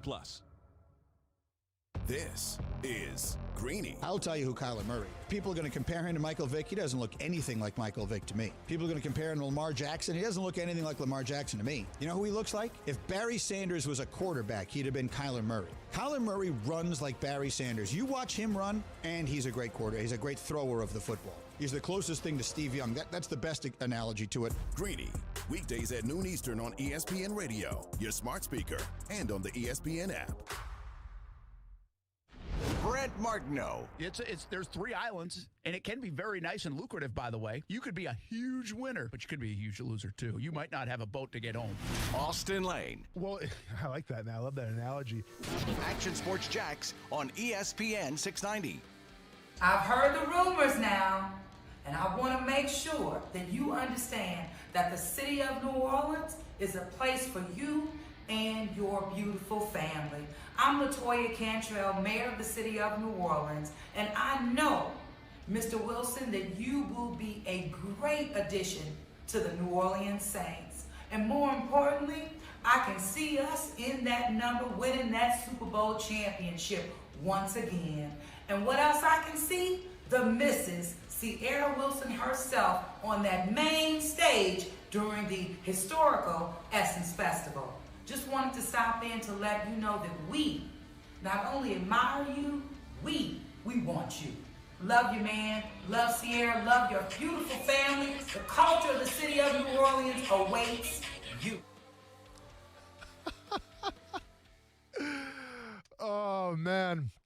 It is the quarterback carousel season. That would be the New Orleans mayor. I'm looking up her name real quick. I'm sorry. Please work with me for a second. LaToya Cantrell. LaToya Cantrell. And to set the scene a little bit too, listen, one of the cooler mayors that I've ever seen in a video, she has the whole Mardi Gras theme going on. She had an umbrella she was twirling and stuff.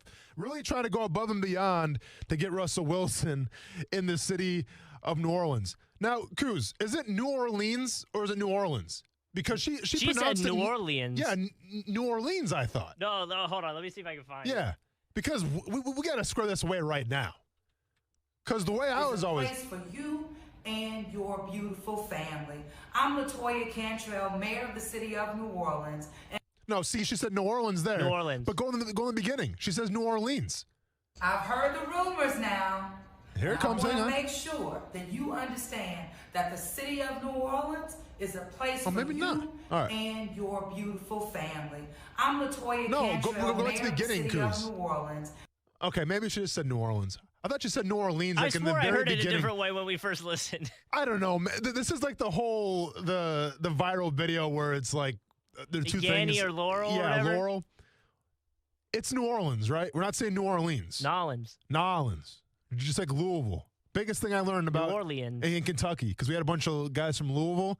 I used to call it Louisville because I'm from Wisconsin. That's what we do. Louisville? Well, because we call it Louisville Sluggers, right? Louisville, yeah. At least where I come from. We call it Louisville Sluggers. So I just assumed that when I'm in Kentucky and we got a bunch of Louisville players, you call it, they're saying from Louisville. And no, you have to drop the I.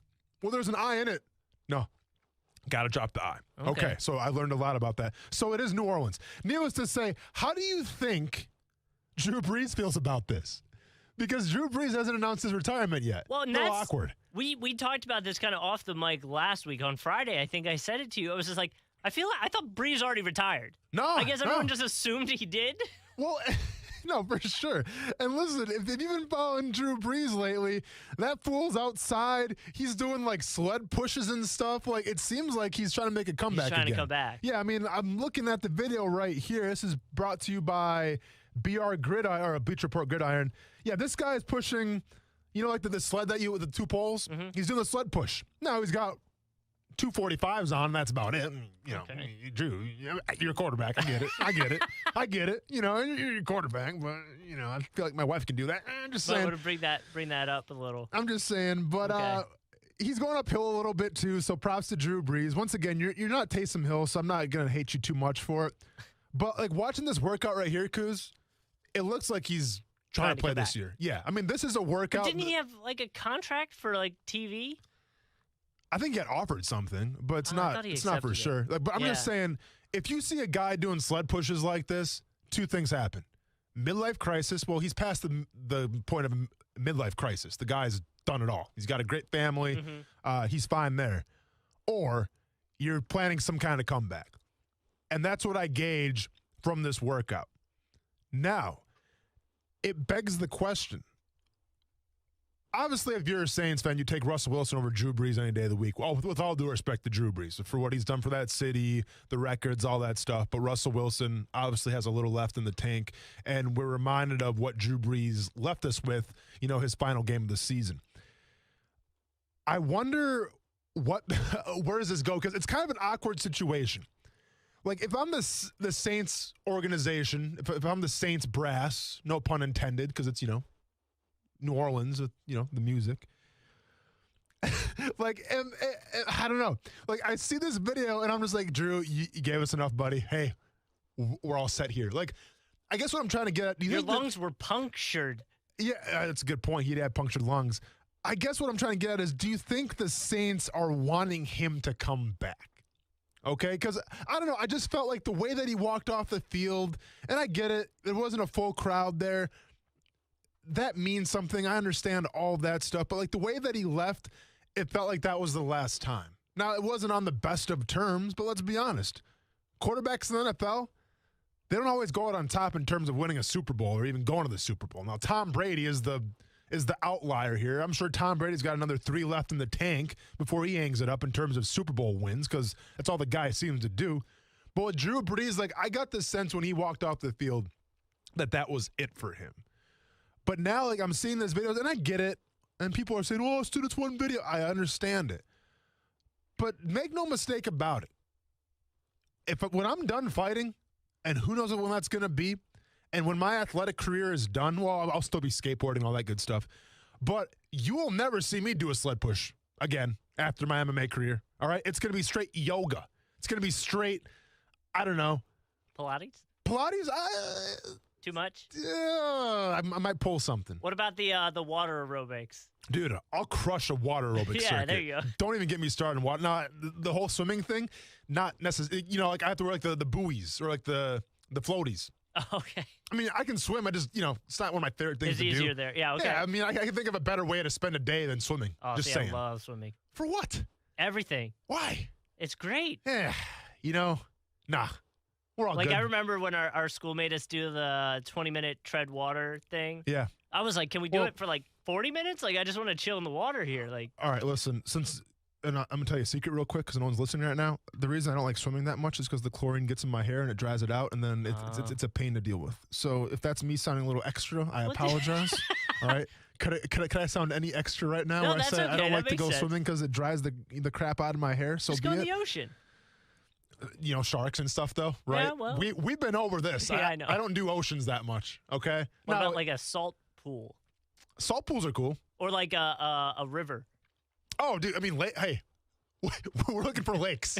Dude, would have sufficed. Who's going swimming in rivers? Well, I was thinking Swanee. I was thinking Swanee River. That's like why. the St. John's? Yeah. St. John? No, maybe not St. John's. No, like any lake, yeah, I'll crush, man. I grew up on lakes and everything, like, jet skiing, water skiing, all that stuff. But oceans are a different story. Okay. Just to say the least. What about you? You more of a lake? You more of a freshwater guy? So it doesn't matter. Ocean. Chlorine too? I'm fine with chlorine. Yeah? Do you like that smell and everything? I mean, I'm not the biggest fan, but like I was on the swim team, so like I'm used Flex? to it. I don't think I knew that. Have you shared that before? Oh, I think so. Okay. But like your hair would like turn gross colors because of the chlorine. Sure. What was your specialty? If I remember correct, butterfly was my strongest. That's the one where you it's like a good arm workout, right? And body, like you have to like almost like kick like a mermaid type. Yeah. Yeah, flexing. I got. Yeah, no, it was fun. I got most improved because I like when I got there, I pretty much couldn't swim, and then by the end, I was cooking along. So okay, right on. Did you win a lot or? I have like.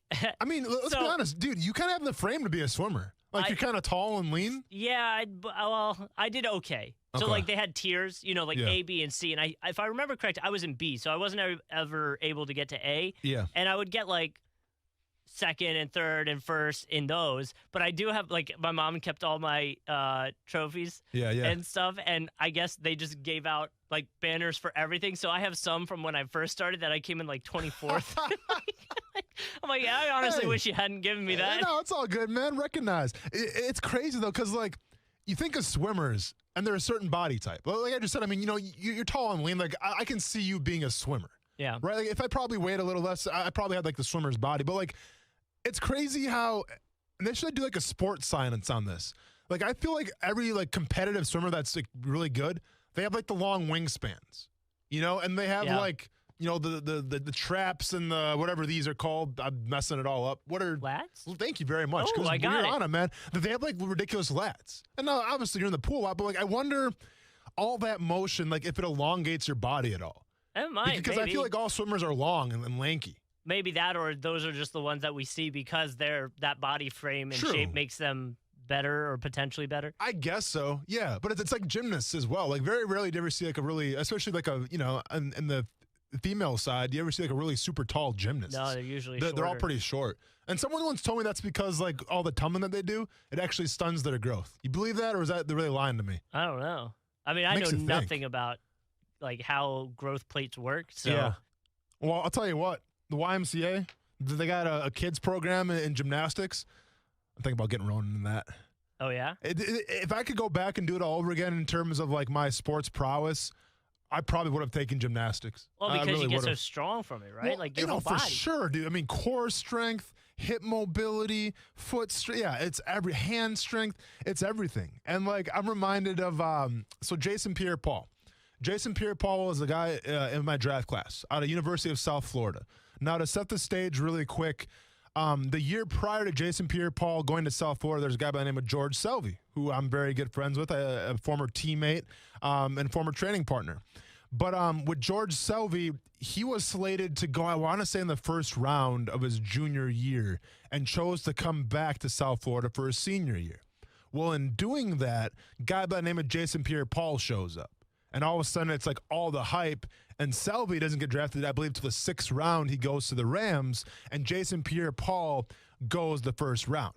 Now, yes, Jason Pierre, and I've said next to him many times, he's got crazy length, he's got crazy size. But a fun fact about Jason Pierre-Paul and what really got him on the map, and this is before like memes were a thing, Kuz. This is before even like really YouTube highlights on Twitter were a thing. But I remember watching this video of this dude doing backflips. And I guess he had like a little bit of a gymnastics background or whatever the case may be. But this guy could do like, I think it was 15 or 17 back handsprings, like back to back to back, just nonstop. And he's going around the field. Now, you sit here and you listen to that and it's like, well, who cares? Well, apparently NFL scouts cared. Apparently, general managers cared because like it showed off his athleticism. It showed off his mobility, his flexibility. And when you're a pass rusher and you're in the sport of hip bends and all this stuff, it means something.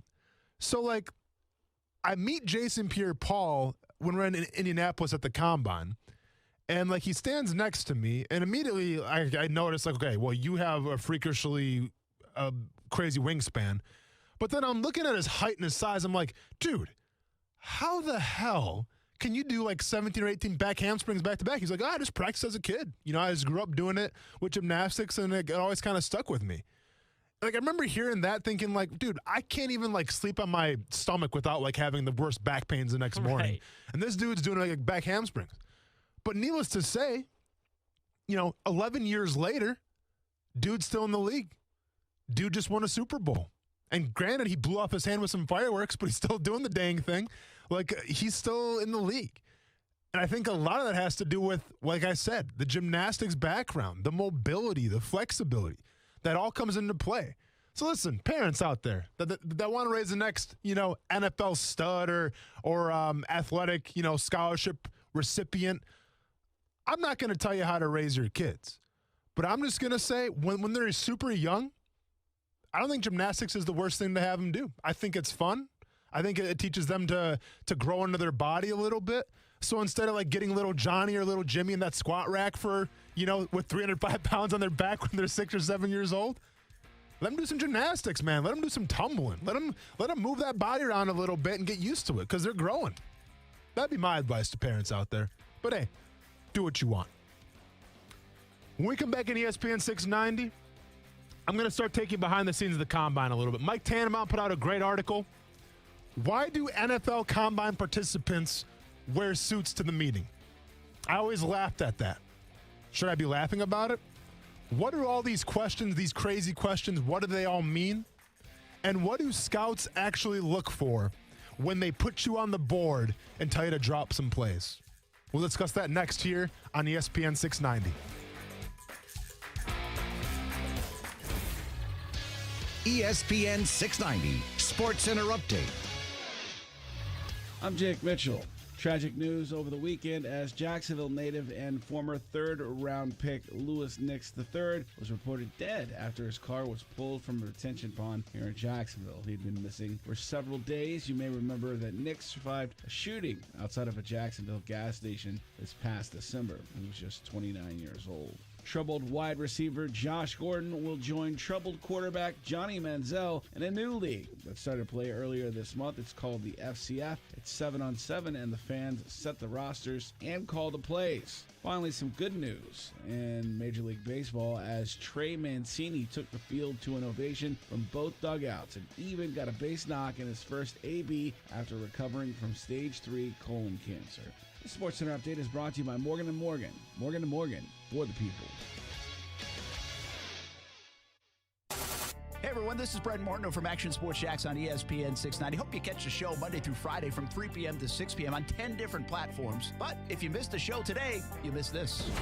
Are the Buffalo Bills for real? I think they are. I mean, I've been a big Josh Allen supporter. I mean, how about his start? Oh, yeah. Hey, I'm not surprised. I guess Jalen Ramsey wasn't right about him being trash.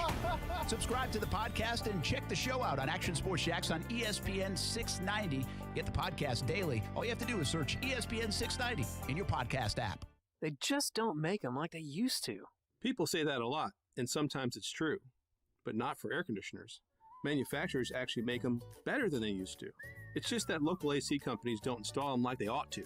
Old school rules of thumb and yesterday's shortcuts simply sabotage new school systems. Can new technology give you more comfort with longer service life? Only if the AC tech knows how to properly engineer it for your home and how to install it right. So techs that don't understand inverters, low voltage controls, and how to configure the software, dip switches, and refrigerant charge for Florida humidity, they'll totally turn it into turd buckets, especially if they just do a swap the box install without fixing your ductwork and airflow. My point, the better the technology, the more important the install. At Griffith Service, we fix what others can't, but it's best to have us install it right from the beginning. So if your new system ain't working right or your old one needs replacing, call GriffinService.com. 1250-697. Shred your goals this year with the new Metabolism Boost Banana Passion Fruit Smoothie from Smoothie King. At only 240 calories and 14 grams of protein per 20 ounces, this crave-controlling meal smoothie has non-GMO whole fruits, naturally derived caffeine, and absolutely no syrups. Or try strawberry pineapple or mango ginger. Start your healthier habit and order online at smoothieking.com. Now for pickup or delivery at any of the Jacksonville area locations. Smoothie King, rule the day. Ready, set, go to Arlington Toyota today. It's the Ready, Set, Go sales event starting now, which means it's your time to save on over 400 new Toyotas on the lot at Arlington Toyota. Right now at Arlington, take your pick. A new 2021 RAV4 LE or a new 2021 Tacoma SR. You choose. 0 down or buy for just $299 a month. This is a purchase, not a lease. It's the Ready, Set, Go sales event at Arlington Toyota. Shop safely in person, 10939 Atlanta Boulevard, or online at arlingtontoyota.com. Visit arlingtontoyota.com/March for full details. We all know what the most important meal of the day is, and now it's the most awesome. Moe's Southwest Grill St. Augustine is now serving up breakfast burritos and bowls in their drive-thru. The fluffy egg, shredded cheese, grilled steak and chicken, and salsa if you choose. They're all available in the AM, so you can swing by the Moe's drive-thru on your way to work. No more cold cereal and oatmeal at your desk, just convenient breakfasty goodness. Get ready to be the coolest kid at the office.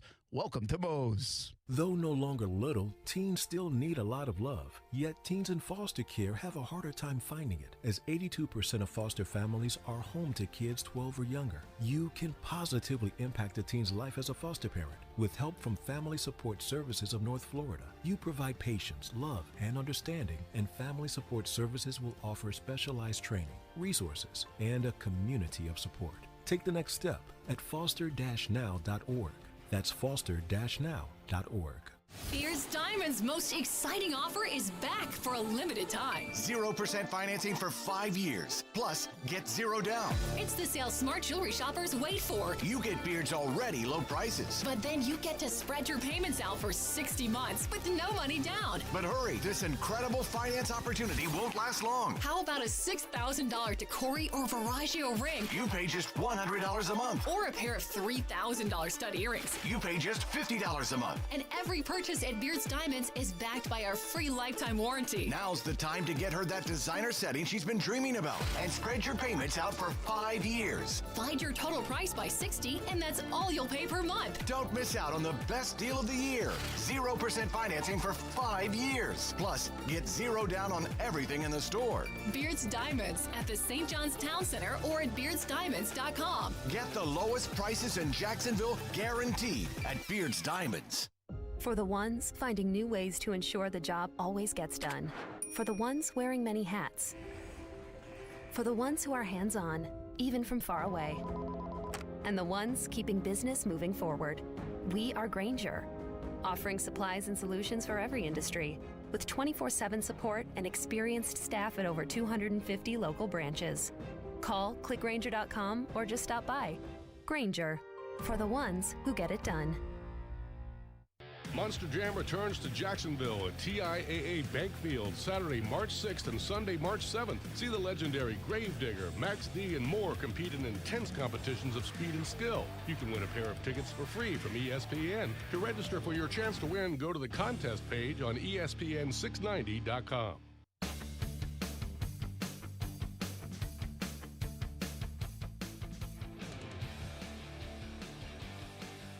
Welcome back to Action Sports Jax on ESPN 690.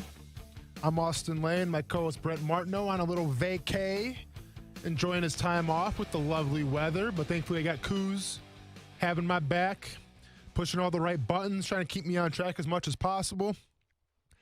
And,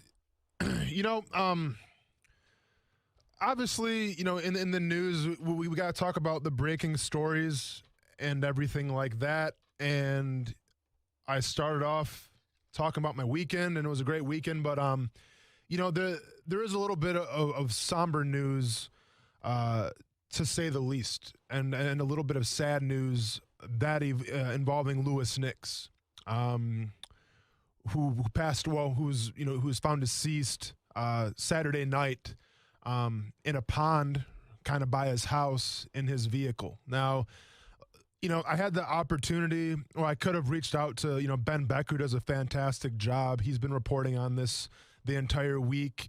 His mom reached out Friday and having not heard from her son, worried.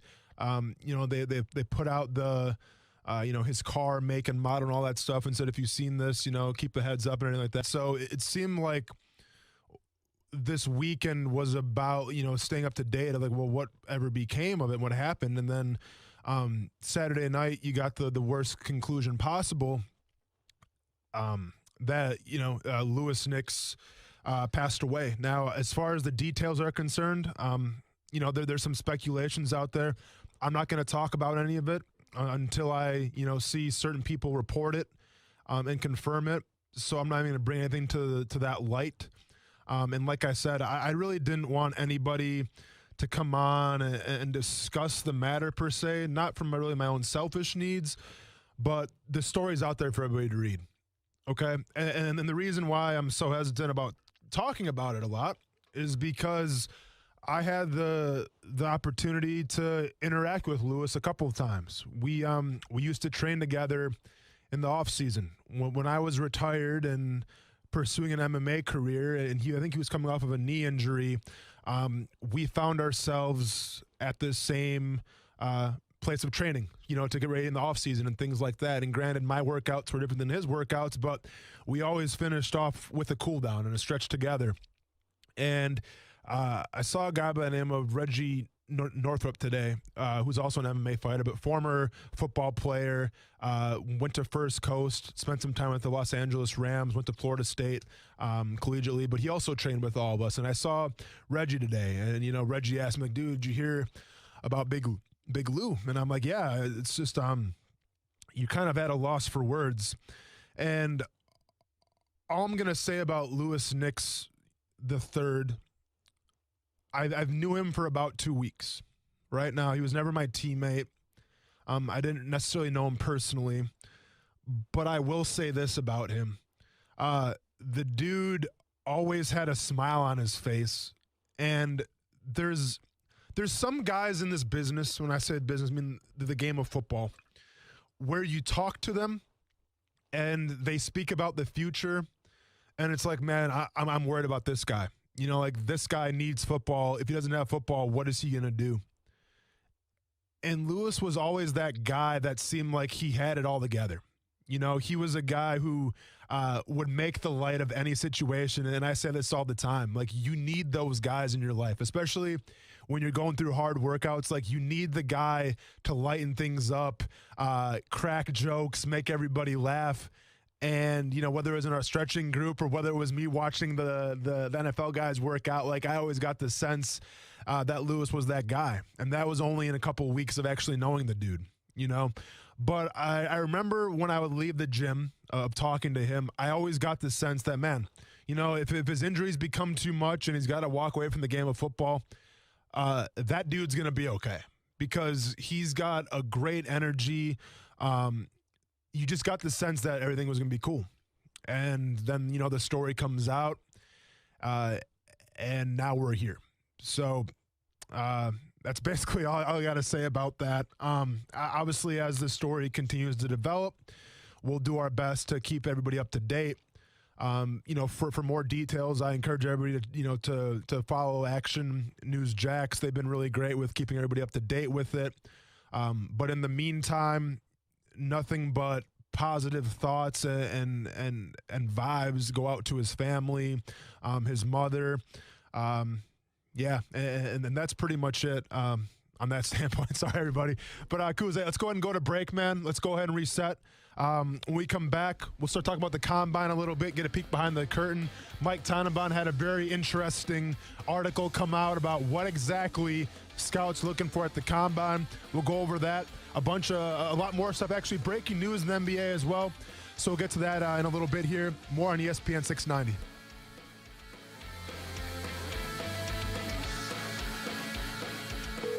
Hello, you have reached the Crooks R Us Training Helpline. Today we're explaining the term verified alarm to all you newbies out there. Oh, boss, I can explain that. A verified alarm just means that whatever caused the security system alarm to go off has been verified. Correct. And what alarm company is known for providing the fastest verified alarms? Safe Touch Security. Exactly. Because Safe Touch has the two-way communicator, which leads to alarm verification within seconds. And alarm verification is very bad for us crooks. Yeah, unlike a non-verified alarm that police label a low priority. Like right below getting Grandma's cat out of a tree low. So, to sum up, verified alarms. Just one more reason we crooks have the golden rule, stay away from Safe Touch houses. Remember that, and you'll be fine. Yeah, kitty, kitty.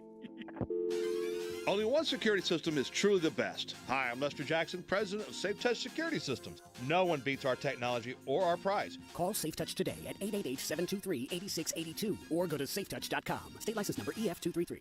No matter what you're driving, you can step up to luxury now at any of Fields Auto Group's dealerships in Jacksonville. Cadillac, Jaguar, Land Rover, Lexus, Mercedes-Benz, and Porsche. Yes, it's luxury for less at all Fields Auto Group stores in Jacksonville. Plus, you'll also be part of their exclusive Fields Amenities program, where you will get complimentary loaners, car washes, and cafes. So whatever you're driving, see Fields and step up to luxury for less during this amazing opportunity. Visit fieldsauto.com. I should have my kid tell you about Jumpin' Jack's House of Food. It's Ty's favorite burger in town. Make it one of your favorites as well. Jumpin' Jack's House of Food has 3 locations now, Atlantic Beach, Mandarin, and downtown Jacksonville. Change your life burgers. But they have salads, pizza, and much more on the menu, too. Let Jumpin' Jack's House of Food be your great neighbor. Lunch or dinner with the family, or they will cater parties from 200 to 500 people. Jumpin' Jack's, HOF.com for online ordering. Jumpin' Jack's House of Food, open 7 days a week. If you love golf or know somebody who does, you need to get this deal. 8 rounds of golf for less than $12 per round, plus cart fees with a Dream 18 golf cart at great area golf courses like St. John's Golf and Country Club, Amelia River Golf Club, and Eagle Landing Golf Club. And this isn't just a golf cart. Get a free shirt from Baker Sports, a free hat at Dome Hats, and a free smoothie from Smoothie King, plus 15% off any purchase at Palm Beach Autographs. Go to ESPN690.com to purchase the Dream 18 cart for $95. Hundreds of dollars in savings and the perfect gift.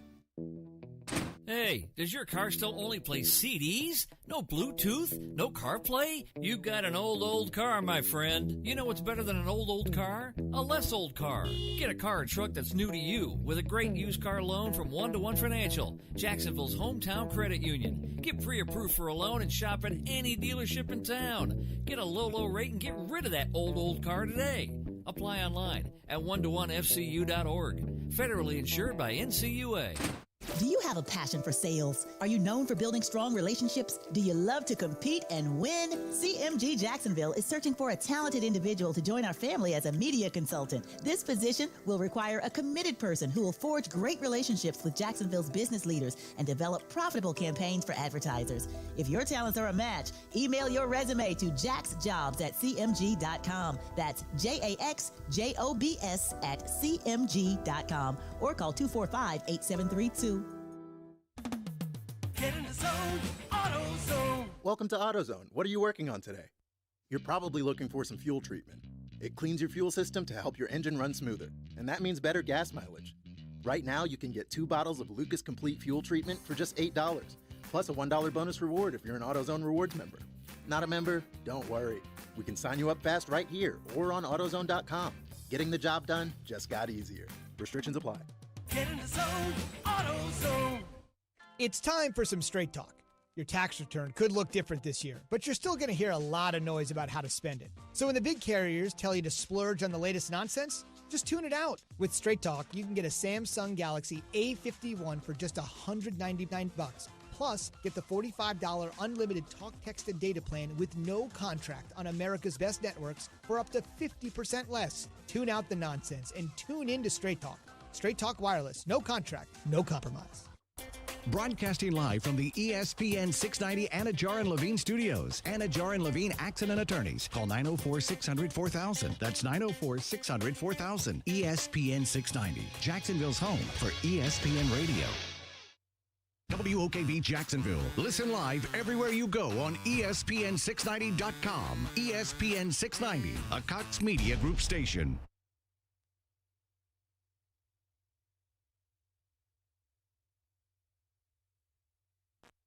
This is SportsCenter. I'm Christine Lisi. Breaking news, the 14-20 Hawks have fired coach Lloyd Pierce. Pierce, named full-time coach in Atlanta in May of 2018, had a 63-120 record in 183 games. A little more than 2 weeks after being granted his release request by the Texans, defensive end J.J. Watt he has a new home. He's signing with the Cardinals. Source told ESPN's Adam Schefter Watt gets a 2-year deal worth $31 million, includes $23 million guaranteed. Watt will have an impact on Arizona in a handful of ways, explains Monday Night Football analyst Louis Riddick. He's someone who has played this game at a tremendously high level, who has set a standard for how you go about preparing yourself in the offseason, conducting yourself during the season, and then having it manifest itself towards putting quarterbacks on the ground once we get to Sundays. That is something that you want on your football team. More on the Watt signing on SportsCenter in 1 hour on ESPN TV. Chiefs GM Brett Veach told reporters today the team's hopeful quarterback Patrick Mahomes will be ready for June minicamp, and the expectation is that he'll be able to go for the start of training camp. Mahomes continues to recover from toe surgery. With no fees or minimums on checking and savings accounts, and an app that lets you bank anytime, anywhere, choosing Capital One is like the easiest decision in the history of decisions. That's banking reimagined. What's in your wallet? Terms apply. Capital One N.A. member FDIC. Broadcasting live from the ESPN 690 Anajar and Levine studios. This is Action Sports Jacks on ESPN 690 with Brent Martineau and Austin Lane.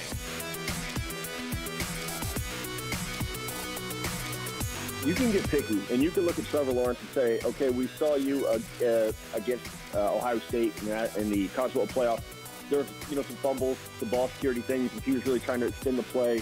But, man, he was playing behind a really bad offensive line this year. And so it's like, you kind of understand that. You can explain it away. The cons for him, you've got to get real picky to find anything to really complain about. And I do think that's why there's not that debate this year. It's not like 2017 when it's like, is it Watson, Mahomes, Trubisky, or 2018 it was Baker, Darnold, Josh Allen, Josh Rosen, Lamar Jackson. This year it's like, no, it's Trevor Lawrence and then everybody else. Matt Miller? Yeah. For real? Yeah. Let's go! Let's go, Coos! I was thinking there's no way you got that. Brett Martineau who, baby? You better believe it. There's a new sheriff in town.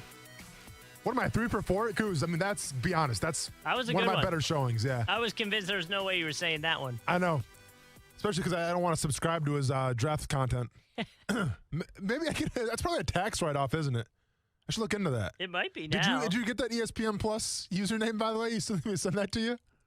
Oh, yeah, I need to get that from you. Yeah. Well, now keep in mind, don't make the mistake that I did because Brent gave it to me to use once, and then obviously I made it like my personal login. But then I customized it, right? So, like, obviously I'm following the Red Wings and I'm following the Milwaukee Brewers and I'm following the Bucks. So, like, every single Bucks update that I would get, like a score update or a Wings update, then Brent got. So, like, I had to be sure to turn those updates off. So, just a little advice to you, but feel free to use the app however you want to use the app. Little breaking news here, Kuz, in the NBA. No one talks it better. Justin Kuzart, Driving Dish Podcast.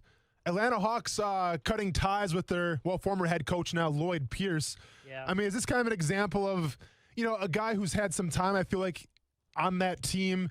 You got guys like Clint Capella, obviously got Trae Young, who's supposed to be coming along. Collins, like, their starting lineup's not that bad, but obviously a team who seems like they're kind of underachieving a little bit. Well, yeah. It's seriously what it is he became a victim of expectation. Yeah. There was a lot of expectation. A lot of money was spent on the Hawks team this offseason to make a run at making the playoffs. And right now, I think they're 14-20, if I'm not mistaken, record-wise. Yeah. And that's not where they want to be.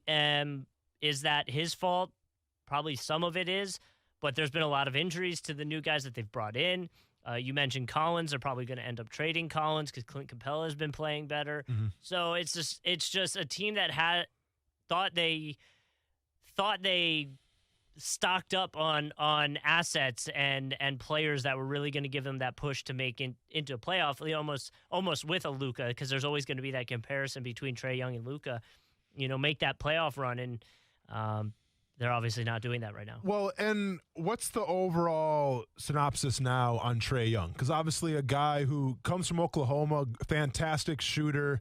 As far as like the defensive side of the ball, people are a little leery on that, but he was always a great scorer. And I think he gets to the NBA, and for the most part, doesn't seem to miss a beat. And it seemed like he was slowly rising as to being one of the brightest stars in the NBA. Now, I haven't really followed a lot of the Atlanta Hawks this year, but has there been some regression from Trae Young, or is he still on the up and up in terms of stardom and in terms of productivity? So on a list of players in the NBA to have the most points this season, okay, Steph Curry obviously is number one. He's always number one. Yeah. He's actually the only player in the NBA right now to have over 1,000 points this season.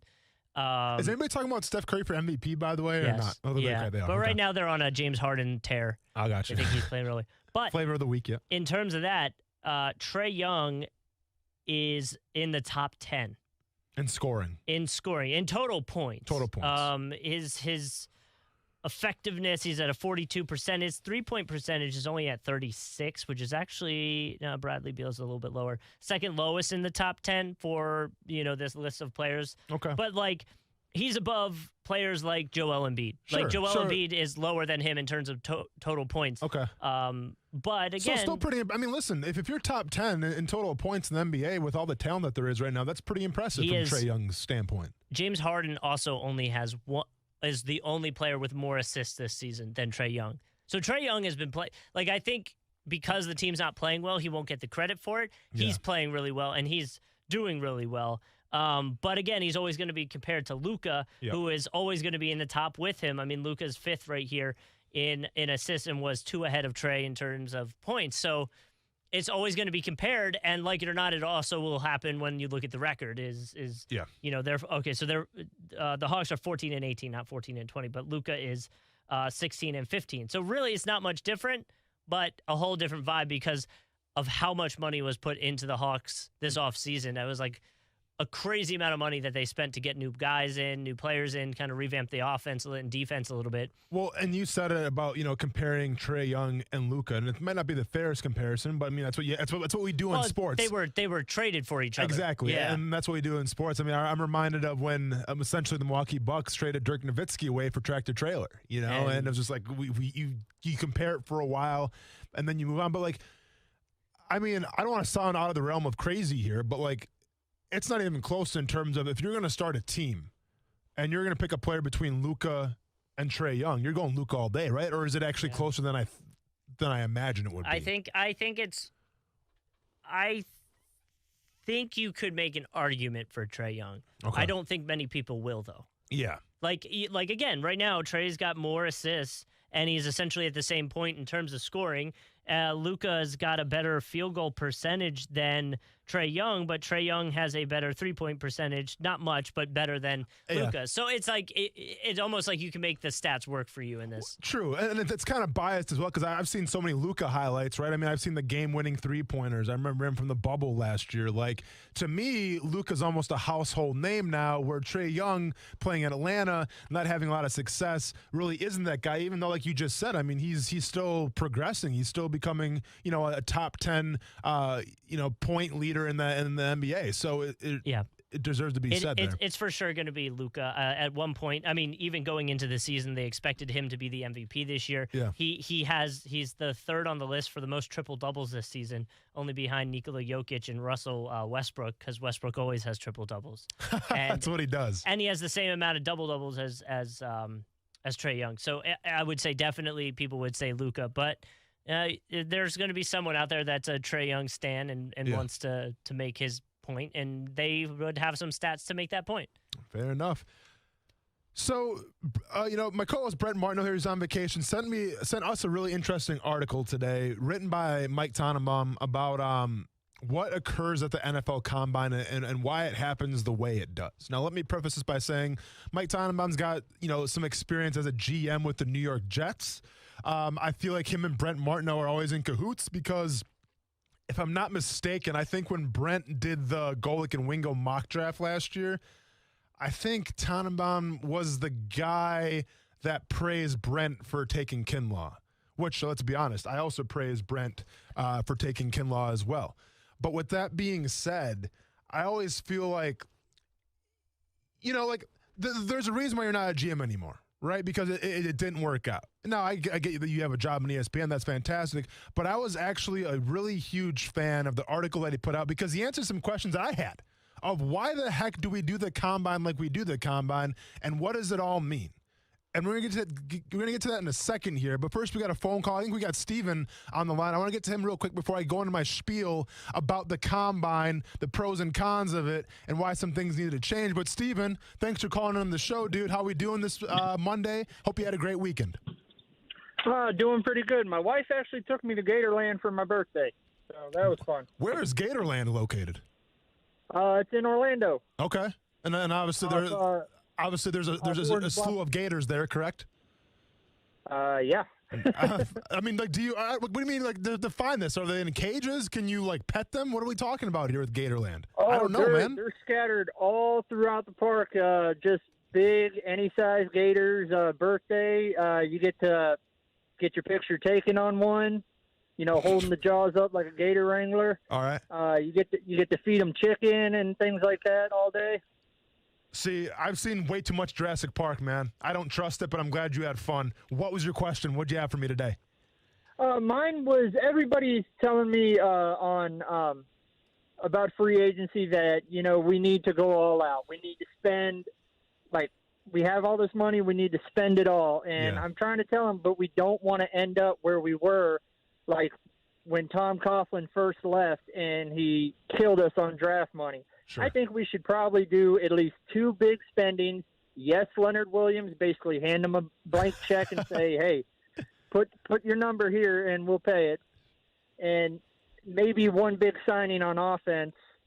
And, I mean, pretty much you just get consistent players instead. I mean, if you want an example like at receiver, since word is Robinson might get franchise tag, Godwin might get franchise tag.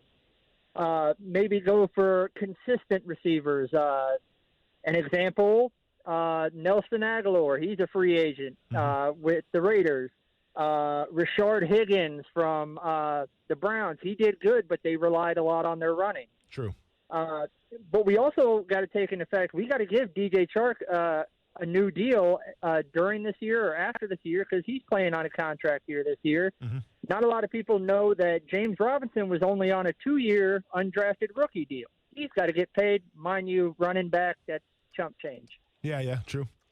All right, no, go ahead.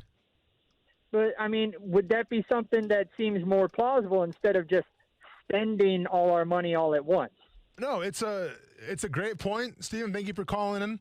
I mean, so here's it. Okay, so first of all, with James Robinson here, so he's got 2021 and 2022 left on the deal. So it's actually, the way I'm looking at it right now, it's a 3-year deal. He signed a 3-year, $2,290,000 contract. So he still has 2 years left. But I get it. Eventually, I mean, if he has a great season this year, do you re-up him right away? Time will tell. But to get back to Steven's question of do you risk it and do you spend all your money on all these big free agent signings? Because if you follow teams like the Colts, it seems like forever that they've had the most money in terms of salary cap. They never really spend it. They always save it.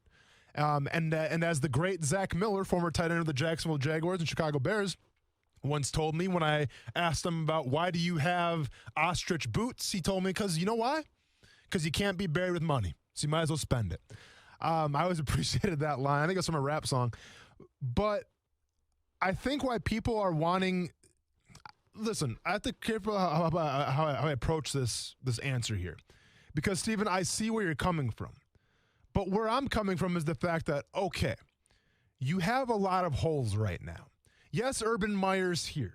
Yes, you're about to get Trevor Lawrence, and everything's great, but you still have to win football games. And you win football games by putting the proper talent on the field and putting them in the position to win. And when I look at this team right now from top to bottom, there's a lot of holes that need to be filled, right? You're essentially on a boat that's sinking, and there's holes all over the place. How many can you clog? I think of the tight end position. Yes, Josh Oliver is coming back. Hopefully he remains healthy, and let's see what the guy's got. But you're absolutely out of your mind if you think you're just going to rely on Josh Oliver. So, what's the tight end plan? Are you going to draft one? Well, we know how the draft works usually when at the tight end position. It's never a sure thing, especially in the first year. So do you look at maybe a guy like Hunter Henry if he gets released? Do you get a guy like Jonnu Smith, who's probably going to be a little cheaper than Hunter Henry? To me, that tight end position, it's a necessity. It's not a luxury. You need a tight end here in Jacksonville. You need a guy that can take some pressure off of Trevor Lawrence. So you got to look tight end, in my opinion. Steven, you already mentioned it yourself. Leonard Williams, blank check. You ever seen the movie Blank Check? Coos, you ever seen the movie Blank Check? I don't believe I have. You're a little too young. This kid literally gets a blank check because the guy hits his bicycle. The guy writes a blank check. The kid fills it out for a couple $1 million, goes on a spending spree. There's a montage and everything. It's fantastic. He puts a water park in his mansion. That has to be done with Leonard Williams, okay?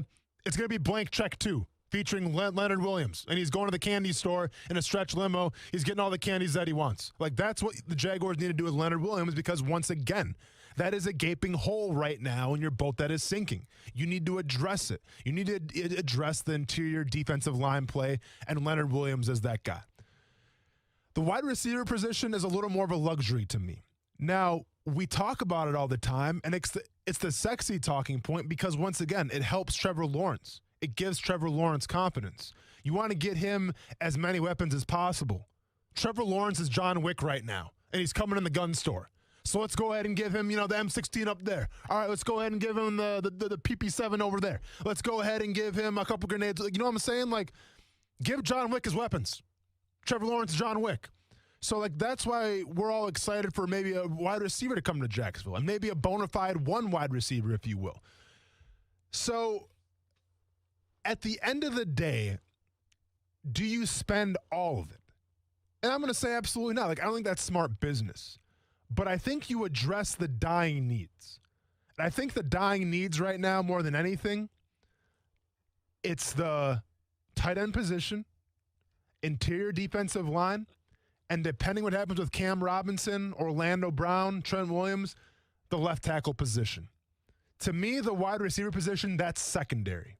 Right? Now, do I want to see him get Chris Godwin, Allen Robinson, something like that? Yeah, because that's an exciting hire. And sometimes you need excitement. Sometimes you need that B12 shot. So I want to see him go in that direction either. But to answer your question, Steven, they got to get a tight end. No ands, ifs, buts about it. They got to get interior defensive line, and they got to address the left tackle position to protect the quarterback's blind spot. Everything else is gravy. But those three things must be addressed ASAP. So getting back to this Combine article by Mike Tannenbaum. So Brent sent me this article, and it was fascinating because I talk about it all the time of what takes place at an NFL Combine. Now, mind you, this year it's going to be different. There is no Combine in Indianapolis. All there is a pro day. Obviously, that hurts the small school guys a little bit. Obviously, I think that hurts evaluating talent a little bit because now not everybody's going to be underneath one roof. Right? Yeah, you have to go to these pro days and stuff like that, so scheduling is going to be different. So it's going to be a different year this year in the evaluating process. But I read this article, and I found it fascinating because there's a lot of questions that I always thought about the Combine, which I didn't have answers to. And thankfully, Mike here answered some of them. So one of the biggest things that he goes into, and this is basically a behind the scenes of why NFL teams do the things they do at the NFL Combine. For instance, one of the very biggest things, and listen, it's a lot more than the underwear Olympics. It's a lot more than a 40-yard dash and a broad jump and a vertical jump. What people don't see at home is the behind the scenes in terms of meetings and going on 5 hours of sleep because you're meeting all night, right? And you barely have time for lunch. People don't see that type of stuff. All people see is the guys performing on the field in terms of their drills and agility and all that stuff. But what people don't realize is that those guys that are performing those drills are absolutely exhausted from the psychological evaluation that they've been through the past couple of days. So the very first thing that you learn when you go to the Combine is you better know your stuff in terms of P's and Q's on the board. Because whether it's a scout, you meet with the head coach, a GM, they are going to make you get on the board. And what they're going to do is make you break down your film and your scheme from college. So if you're in a complicated scheme, you better get in that playbook one last time before you go to the Combine, man, because they're going to put a lot at you. And I'll never forget this. My senior year, the Buffalo Bills came to visit me during practice during the season, my senior year of my college football season. And after the practice, I met with them. I went on the board, and they asked me about a certain play. And for lack of a better word, it's what we call the pirate stunt. Now, a pirate stunt basically says is that we go from a defensive end position, we go from the C gap, and we stunt to the B gap. Pretty simple. A lot of defenses run it. Joe Cullen actually used to run it here in Jacksonville. I'm sure he'll probably run some kind of variance of that this year on their defense. But it's a pirate step, right? So when I get to the Combine and I meet with the Buffalo Bills and I sit down with their defensive coordinator, they have my film up, all right? So we're watching film. And the guy goes, what's this play right here? And I made the mistake and said that I jam. Now, it's a little complicated, but for lack of a better word, a pirate step happens when you're on the tight end, right? So you go from the heads up on the tight end, you go to the B gap. A jam step happens when you're lined up on the tackle, and then you go to the B gap. So essentially what it's saying is pirate step, tight end, jam step on the tackle. So the guy asks me, what is this play? And I go, well, right here, sir, I have a jam step. Well, turns out I was on the tight end, and I completely spaced the answer. And the guy sits and turns to me. He's like, really? A jam step? He's like, we have it on good authority. When we met back with you during your senior year, you called this a pirate step. And all of a sudden, they're bringing something back from a meeting that I had months prior, and they're bringing it back to light. I'm just like, what? How do you guys even remember that? And this is the point. And then this is the point of that Mike Tannenbaum's breaking down here in his first little, note of why teams are so, let's just say, aggressive when it comes to getting on the board and breaking your own film down. Teams want to know how you learn, and teams want to know how you can handle a scheme, right? I came from Murray State, which was a 4-2-5 defense. It's kind of a little more rare in terms of collegiate defenses and even pro defenses. It's just different. But the fact that I forgot to identify the pirate step compared to the jam step, like that cost me. That docked me out because coaches want to make sure that you have your own playbook dialed in 100%. Because if you don't have your own playbook dialed in 100%, How are you going to dial in the playbook, which is obviously bigger and broader when you get to the league? So that's what they look for when they send you to the board, when they make you watch film. It's how do you relate the information? How do you remember the information? Obviously, from that one, I failed a little bit. Another thing that scouts and teams will look for is the excuse factor. And thankfully, I didn't make this mistake at the time. And by the way, if you're an NFL player right now listening and one day hope to go to the combine, this should be a prescription. You should be writing this stuff down right now because I'm telling you guys gold. I am telling you how to get drafted higher than you're slated right now with these little tips. Just a little footnote for everybody. But with that being said, another thing that teams will look for in the film session is if a player blames his teammates. Listen, this happens all the time, right? Where you make a good play or you try to make a good play, and unfortunately, the guy next to you goes in the wrong gap, he falls, he trips, whatever the case may be, but it's his fault that the play broke for a touchdown if you're on defense, right? What coaches and scouts will look for is how do you handle those situations? When they put up film of you and your team gets scored on, or if you're on offense and all of a sudden your team gets sacked or there's a turnover, they look for you to see if you point a finger or you just blow by it. Because usually, I mean, listen, you have to defend yourself. Like, hey, this wasn't my fault. No. Coaches look for that because they don't want to see you sell your teammates underneath the bus. So that's another point of the whole film watching session is, will you sell your teammates underneath the bus? And spoiler alert, you better not, because that will be counted against you. Another thing that I found really interesting in this article is something that Bill Belichick was quoted saying one time. And he said that if a player is a big jerk in college, imagine what happens when we give him money and start pointing out some errors. Imagine how he's going to act then. And I always thought that was an interesting point because he's absolutely right. Right? Like that's what these interviews are designed to do. They want to see you break. They want to see what happens when you're going on 6 or 7 hours of sleep. They've heard stories about you in college. They've done your due diligence. How are you going to handle it when you're sitting in that room? Will you take responsibility or do you blame somebody else? So very interesting from that standpoint. Some other things that I thought were quite fascinating in terms of this article are the crazy questions, right? And I've said them myself. Do you find your mother attractive? If you could kill somebody with a knife or gun, what would you do? These are just some of the questions that I was asked at the Combine. Now, granted, that was back in 2010. And thankfully, I think the questions have been a little more lightened, to say the least, a little more football specific, if you will. But Mike Tomlin goes into great details about what these questions mean and what the goals are. So some of these questions are meant to throw the guy off, obviously, and see how he handles the pressure. Because it's not like a casual meeting. It's not like you're at Starbucks and it's like, oh, hey, if you could kill somebody, what would you do? Ha ha ha. No. Like, it's a very serious environment. And it's like, if you even rebel against the question, if you even, kind of raise your, your eyebrow and like, what does this have to do with football? They get back at you. They go, what? You can't handle the coaching, right? So it's a very stressful environment. But what they want to see is how you handle the pressure. So the way it was set up for me, and it was interesting, I didn't realize this till I read the article. So they'll ask you a football question, another football question, another football question, and then all of a sudden it's the question from left field. For instance, and I saw this on the article. Kuz, I'm going to ask you this question. I want to see your response to it. All right, you ready for this? This is a Combine question that was in this article. Okay. You're in a bus going down a mountain in Alaska, going 100 miles per hour. Okay. Am I driving? Where are you in the bus? Oh. So you already failed because you're disrupting me here. But yeah, sorry. You're interrupting. It's fine. Where are you in the bus? By the way, time is of the essence. Yeah, okay. So I am next to the driver trying to figure out why the heck we're going 100 miles per hour down the hill. Okay. And listen, I think any right-minded individual would say something like that. Yeah. Right? Like, you're wondering, why am I on this bus? Like, you question it, right? You actually had the right answer before I finished. You're driving the bus because you want to be in control. You feel the best when you're in control.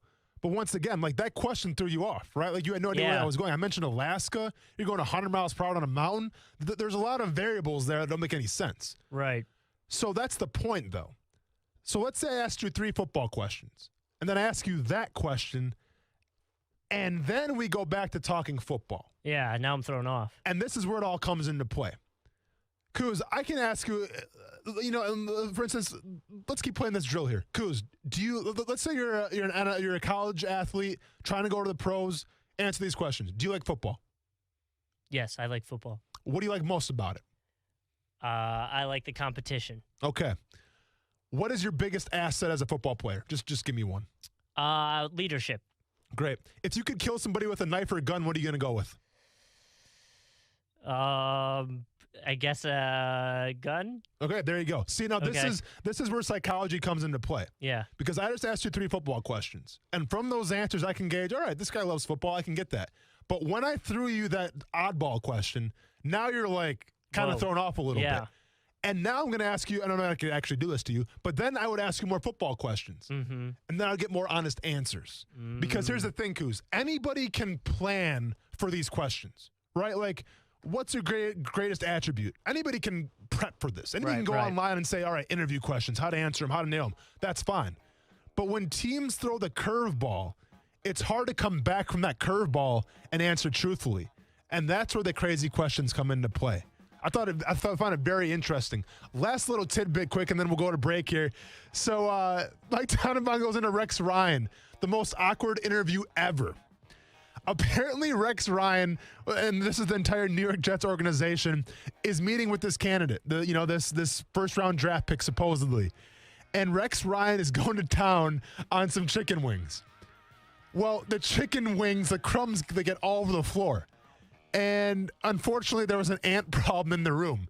So there's like mountains of ants forming around these chicken wings, and the chicken wing residue, let's just call it, that was on the floor. And apparently, like what was supposed to be like a very obviously important and formal interview turned into an absolute you-know-what show because there's ants everywhere, and they had to leave the room early. Just some of the craziness at the Combine. One last thing, and I'll never forget this. I've shared this story before real quick. Don't ever do what I did, everybody. And if you're listening to me right now, recruits, check this out. When they ask you, do you smoke weed, and you actually don't because I didn't in college, say no. But then don't say, but I smoke Black and Milds, even though I didn't. I don't know why I said it. I was nervous, but they asked me, and this is the Miami Dolphins, by the way. They asked me, so you smoke weed? I go, no, sir. Smoke Black and Milds, though. And the guy goes, why'd you say that? And I'm just like, I have no idea. But you know what? I'm over break right now. Kuz, let's go to break real quick. We'll come back. We got some more stuff coming up for you guys here on ESPN 690. Now, the First Alert forecast on ESPN 690. Breezy and very mild this evening. Scattered showers developing overnight. Perhaps a rumble of thunder as temperatures drop to near 60 degrees. From the First Alert Weather Center, I'm Action News Jax Chief Meteorologist Mike Burrish. The Weather Center is brought to you by Beards Diamonds, where right now you can get 5 years, zero-interest financing with nothing down. Do you know a child who is deaf, hard of hearing, blind, or visually impaired? The Florida School for the Deaf and Blind in St. Augustine is a fully accredited, tuition-free state public school that gives children an edge for a lifetime of success. FSDB is nationally recognized for its educational services designed for students' unique communication and accessibility needs. Eligible pre-K and kindergarten through 12th grade students benefit from small class sizes, advanced technology, and various recreation, extracurricular, and performing arts activities. Transportation and boarding services are free to any eligible deaf or blind student, kindergarten through high school, no matter where the student lives in Florida. My name is Trent Ferguson, and I'm a proud graduate of this wonderful school. This place changes lives. To learn more information or to apply for enrollment, call 800-344-3737 or log on to www.fsdbk12.org. Hey, boss, how's it going? How's it going? Oh, let me tell you how it's going. So far this year, I've broken my pinky toe, had a flat tire, and currently I'm trying to pass a kidney stone the size of Rhode Island. Well, karma strikes again. What? Nothing. Oh, look, it's the first Crooks Are Us survey of 2021. They're asking crooks like us to list the top reasons we avoid safe touch houses. Well, there's the crash and smash technology, the video monitoring. Yeah, but what's number one? Gotta be the two-way communicator. That's what I said. Oh yeah, the two-way communicator leads to verified alarms, which lead to faster response times, which are all very bad for us crooks. Which all just circles back to the crooks are us golden rule. Stay away from safe touch houses. Yeah, thanks, Captain Obvious. Crooks know to stay away from Safe Touch houses. Hi, I'm Lester Jackson, president of Safe Touch Security Systems. No one beats our technology or our price. Call Safe Touch today at 888-723-8682 or go to safetouch.com. State license number EF233. They just don't make them like they used to. People say that a lot, and sometimes it's true, but not for air conditioners. Manufacturers actually make them better than they used to. It's just that local AC companies don't install them like they ought to. Old school rules of thumb and yesterday's shortcuts simply sabotage new school systems. Can new technology give you more comfort with longer service life? Only if the AC tech knows how to properly engineer it for your home and how to install it right. So techs that don't understand inverters, low voltage controls, and how to configure the software, dip switches, and refrigerant charge for Florida humidity, they'll totally turn it into turd buckets, especially if they just do a swap the box install without fixing your ductwork and airflow. My point, the better the technology, the more important the install. At Griffith Service, we fix what others can't, but it's best to have us install it right from the beginning. So if your new system ain't working right or your old one needs replacing, call GriffinService.com. 1250-697.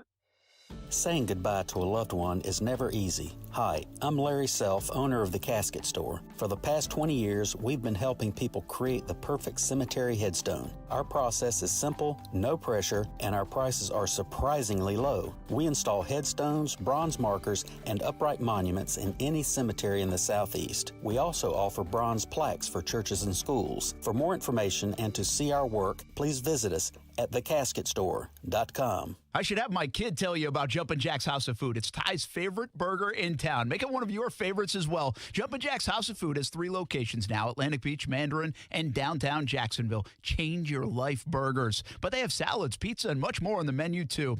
Let Jumpin' Jack's House of Food be your great neighbor. Lunch or dinner with the family, or they will cater parties from 200 to 500 people. Jumpin' Jack's, HOF.com for online ordering. Jumpin' Jack's House of Food, open 7 days a week.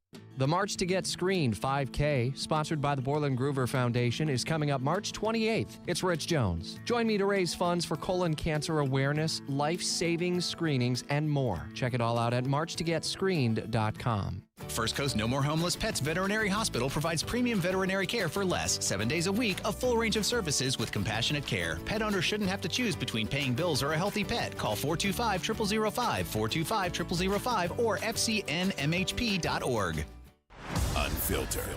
Keyshawn Johnson, Jay Williams, and Zubin Mahente. They actually shouldn't have never benched Mitch Trubisky when he was 3-0.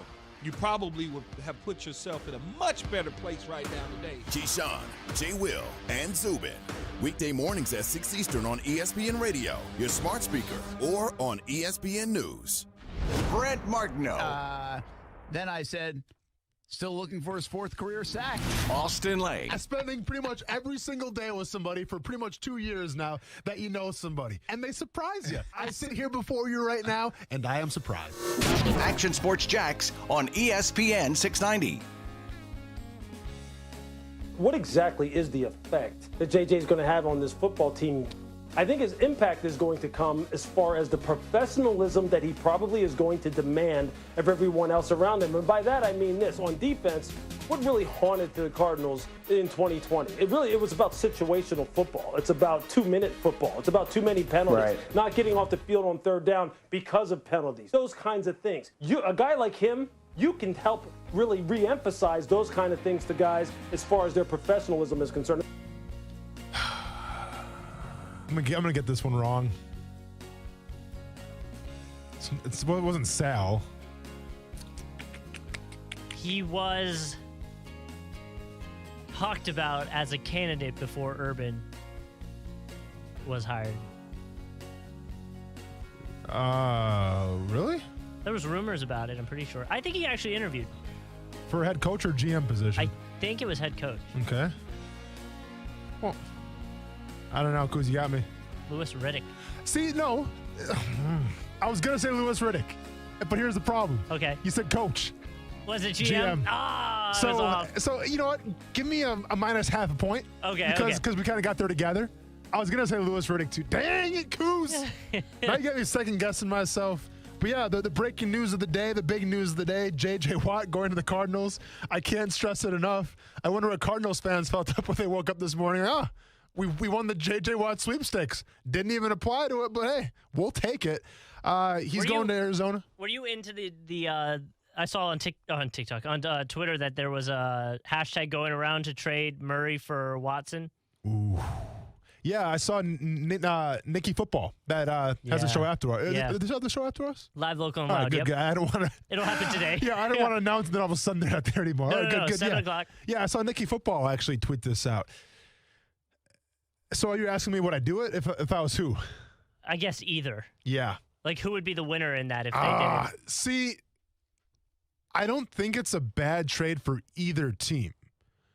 Because obviously, right now, where they're at in their careers, Deshaun Watson is the better quarterback than Kyler Murray. Now, how comparable is it? Well, we'll see how Kyler Murray does this year. He shows a lot of promise.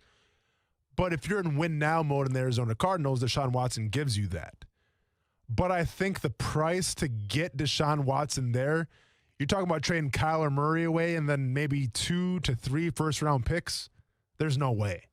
Like to me, I would call Kyler Murray right now where he stands a top 12, maybe top 10 NFL quarterback. Deshaun Watson's top 5. We'll see after this season. Do I give up 3 first-round picks to go from top 10 to top 5? No, especially when there's so much uncertainty still with Kyler Murray. I mean, Kyler Murray could be a top 5 quarterback this year. Who knows? So I see where the trade's coming from. I think it could help both sides. But from the Arizona Cardinals perspective, I think it's way too much juice to give up to get Deshaun Watson when you have a guy in Kyler Murray who could be kind of like Deshaun Watson. Austin Lane, Action Sports, Jackson, ESPN 690. Co-host Brent Martineau on vacation until tomorrow. Then he'll be back. Then we'll go back and forth with some good old-fashioned banter. But speaking of banter, Kuz, and I kind of started the show off with this. I want to get into this a little more before we go to break here. Buddy Hield, a guy who just set the NBA record, and I'm going to make sure I'm reading this right now. He became the fastest player in NBA history to hit 1,000 threes in 350 games. So if you do the math, that's like 3 point something. And we'll call it at that, threes per game. Are you surprised that he set the record? And first of all, Kuz, are you surprised that we're not talking about him number 2? And I guess number 3, to kind of bring it full circle here with the coaches getting fired, Luke Walton right now, the coach of Sacramento Kings, I think was kind of a highly coveted coach from Golden State. You heard how much the players enjoyed him. Luke Walton goes to Sacktown. Is Luke Walton on the hot seat? So 3 questions for you if you remember. I probably won't. Yeah, it's all good. I think, yes, there's a hot seat with him, in my opinion, but I also think there's a lot of people that don't like some of the stories that are around Luke Walton in general, so there might be feelings from that angle as well. Yeah, I'm surprised we're not talking about Buddy Hield as much. He's not like the flashy player that Steph Curry was. He passed Steph Curry to set this record. So, like, when Steph did it, it was like, oh, you know. But of course, it makes sense, yeah. So I think that's maybe why it's kind of the way the NBA is going, the way the NBA game is being played more and more is 3 has become more and more. Like, Buddy Hield's taking 10 threes a game this year. So do you know what his 3-point percentage is off the top? I don't. I know he was making like 3 or 4 a game or something like that. So you think about it, I mean, that's... So he's shooting 36.1 from... about average. From the land of good and plenty, I like to say. But if you're taking 10 a game, you know what I mean? So I think that's a big part of it, where it's obviously an exciting feat, but I'd be willing to bet, 2 or 3 more years down the line, we'll have another person that did it even quicker because everyone's has the freedom to shoot. Yeah. Oh, okay, I got you. So this is more, and don't take anything away from Buddy Hield. I mean, it's still a great honor, but like you think these numbers, they're a little fluctuated, obviously, just in terms of he's got the freedom to shoot 10 threes a game. And it's kind of like, but of course he's going to break the record eventually. I think in general, the NBA, 3-point shooting is up. It's 3 points or layups. Like, why would you take a 2-point? Why would you take a mid-range shot now? how much of it has to do with the fact that he's playing in Sacramento? Like, let's just say for the theory of argument, let's put Steph Curry on the Kings. And let's say Steph Curry's putting up the numbers that he's putting up, but it's with the Kings, right? And let's say right now Steph Curry's 13-21. Do you think the talent and the shooting of Steph Curry, like, does it have the power to even last in Sacramento, or does he get lost in the sauce? Because let's go ahead and compare it to football, Coos. You know, like, to me, it doesn't matter what team you play for in the NFL. If you're talented, you're going to get known, right? Like, if you're Darren Waller and you're at the tight end position, like, yeah, you play on the Raiders. They're an okay team, but people know who Darren Waller is because you know why? The guy puts up touchdowns and yards, and it's more of a fantasy football argument. And NBA fans know who Buddy Hield is. Like, he's a big name in that sense. But I would say the casual fan doesn't know. Right, and I guess that's my question. Would a casual NFL fan know Waller? I think so, just in fantasy football. Fantasy? Yeah. So maybe if you're a casual NBA fan playing fantasy football or fantasy basketball, you would know him. I think it's just there is a West Coast bias here where you just don't hear about it as much because it's just he's further away essentially. See, I don't know. I mean, I get what you're saying. It's an interesting conversation, right? Because I can sit here and say, well, John Morant went to Memphis. Right now, Memphis, I mean, as far as markets go, they're a bit of a smaller market. Now, I think John Morant's the star, but I'm also biased. But, like, you got to think if Memphis doesn't win in the next couple of years, like, will John Morant get lost in the sauce? Not because he's not a great player, just because, like, the team doesn't win that much. Like, I feel like regardless of how much of a player you are, like how talented you are, if you're not going to the playoffs, playing in the bubble, putting your name, the team on the back, people don't talk about you. I feel like it's kind of like the Devin Booker effect a little bit, Coos, where Devin Booker's a hell of a player. Night in and night out, he's putting up numbers, but it's like, well, he's played on the Suns. In the past couple years, they haven't had a lot of success. So once again, he gets lost in the sauce. Just a very interesting conversation from the fact that NBA, you get probably the most stars. You have the most face time, the most household names. But still, even if you are a household name or if you're a popular guy, if you're not winning games or you're playing in a small market like Sacramento, you get lost in the sauce. One more break to go here on ESPN 690. We'll put a bow on the show coming up next here. ESPN 690 Sports Center Update. I'm Jake Mitchell.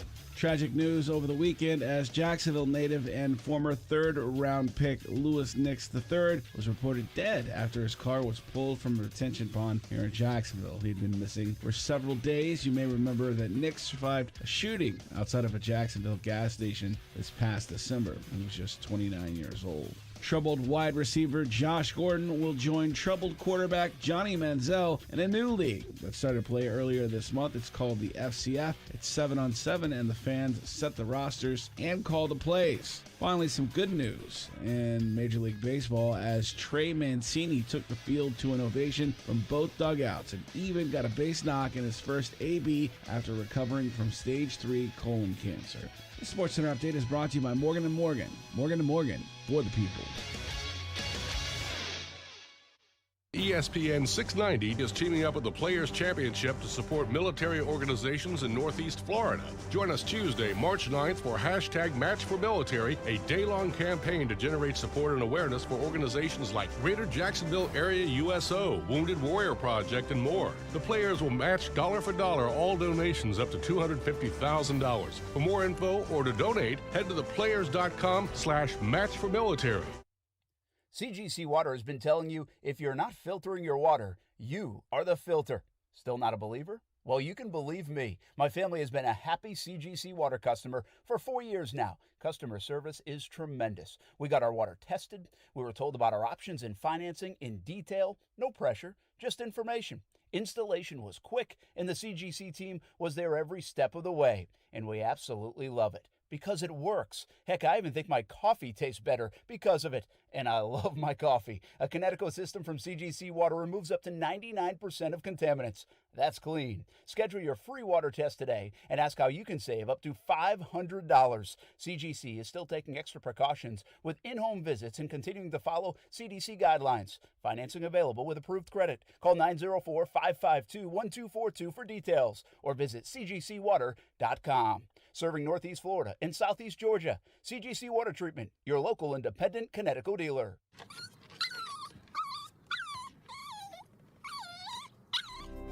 After a long day, having my dogs greet me at the door with their silly smiles and wagging tails makes me happy. I want to keep that joy with me for years to come. That's why I trust Forever Vets Animal Hospital to keep my pets healthy. Forever Vets was voted 2019's Best Vet in Jacksonville Magazine's Readers Poll, and it's easy to see why. The affordable wellness plans are tailored to meet all of your pets' changing needs as they grow. Open 7 days a week, Forever Vets friendly staff is available to treat you and your pet with care. They combine extended hours with online booking to allow you to give your pet quality care while accommodating your schedule. Go online to forevervets.com to find which of their 9 locations is nearest you. And don't forget their newest location in Bartram Market. Forever Vets Animal Hospital, keeping your pets happy and healthy forever. Are you getting engaged? Celebrating an anniversary or birthday? You're in luck. It's Beard's Diamonds' most exceptional finance offer of the year. 5 years, 0% financing with nothing down. Yes. Shop Beard's Diamonds' everyday low prices on anything in the store or at beardsdiamonds.com. Then divide your total price by 60. And that's your monthly payment with absolutely nothing down. How about a $6,000 3-stone designer setting? You pay only $100 a month. Or a $4,500 1-carat diamond solitaire pendant necklace. You pay just $75 a month. And every purchase at Beard's Diamonds is backed by our free lifetime warranty. Now you can go bigger and get her the diamond ring she's always dreamed about. And spread your payments out for 5 years and pay absolutely nothing in interest. But hurry, Beard's Diamonds' incredible 5 years interest-free financing with nothing down is only available for a limited time. Shop now at beardsdiamonds.com or at the St. John's Town Center. Get the lowest prices in Jacksonville, guaranteed, at Beard's Diamonds. In the know, I'm Smitha Rao. As the coronavirus pandemic continues throughout the fall and winter, overlapping with flu season, Dr. Eduardo Sanchez, American Heart Association Chief Medical Officer for Prevention, says that getting a flu vaccine is more important than ever. The flu is serious and can even cause death. If you get the flu right now, you may need to be hospitalized in an already overwhelmed healthcare system. Get your flu shot and stay out of the hospital due to the flu. It is important for everyone to get a flu vaccine, but especially important for seniors, children, pregnant women, and people with underlying risk factors such as heart disease, stroke, and diabetes. The flu vaccine is safe and effective, and you can get it at places that are taking extra safety measures like your doctor's office, pharmacy, or even community pop-up centers. As with COVID-19, wearing a mask, washing your hands often, and social distancing helps to prevent the spread of the flu. For more, go to heart.org/flu prevention. Sponsored locally by Florida Blue.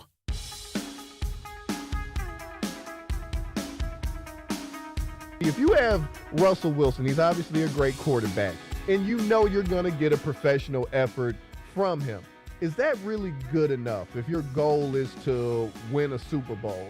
You want your quarterback to be invested, to bleed whatever the colors of the team is. And when that guy is not doing that, then he's not the guy anymore. So for that reason, I say Russell be somewhere else, because if I'm Seattle, I say, you know what? The ship has sailed. He has wandering eyes. He has a list.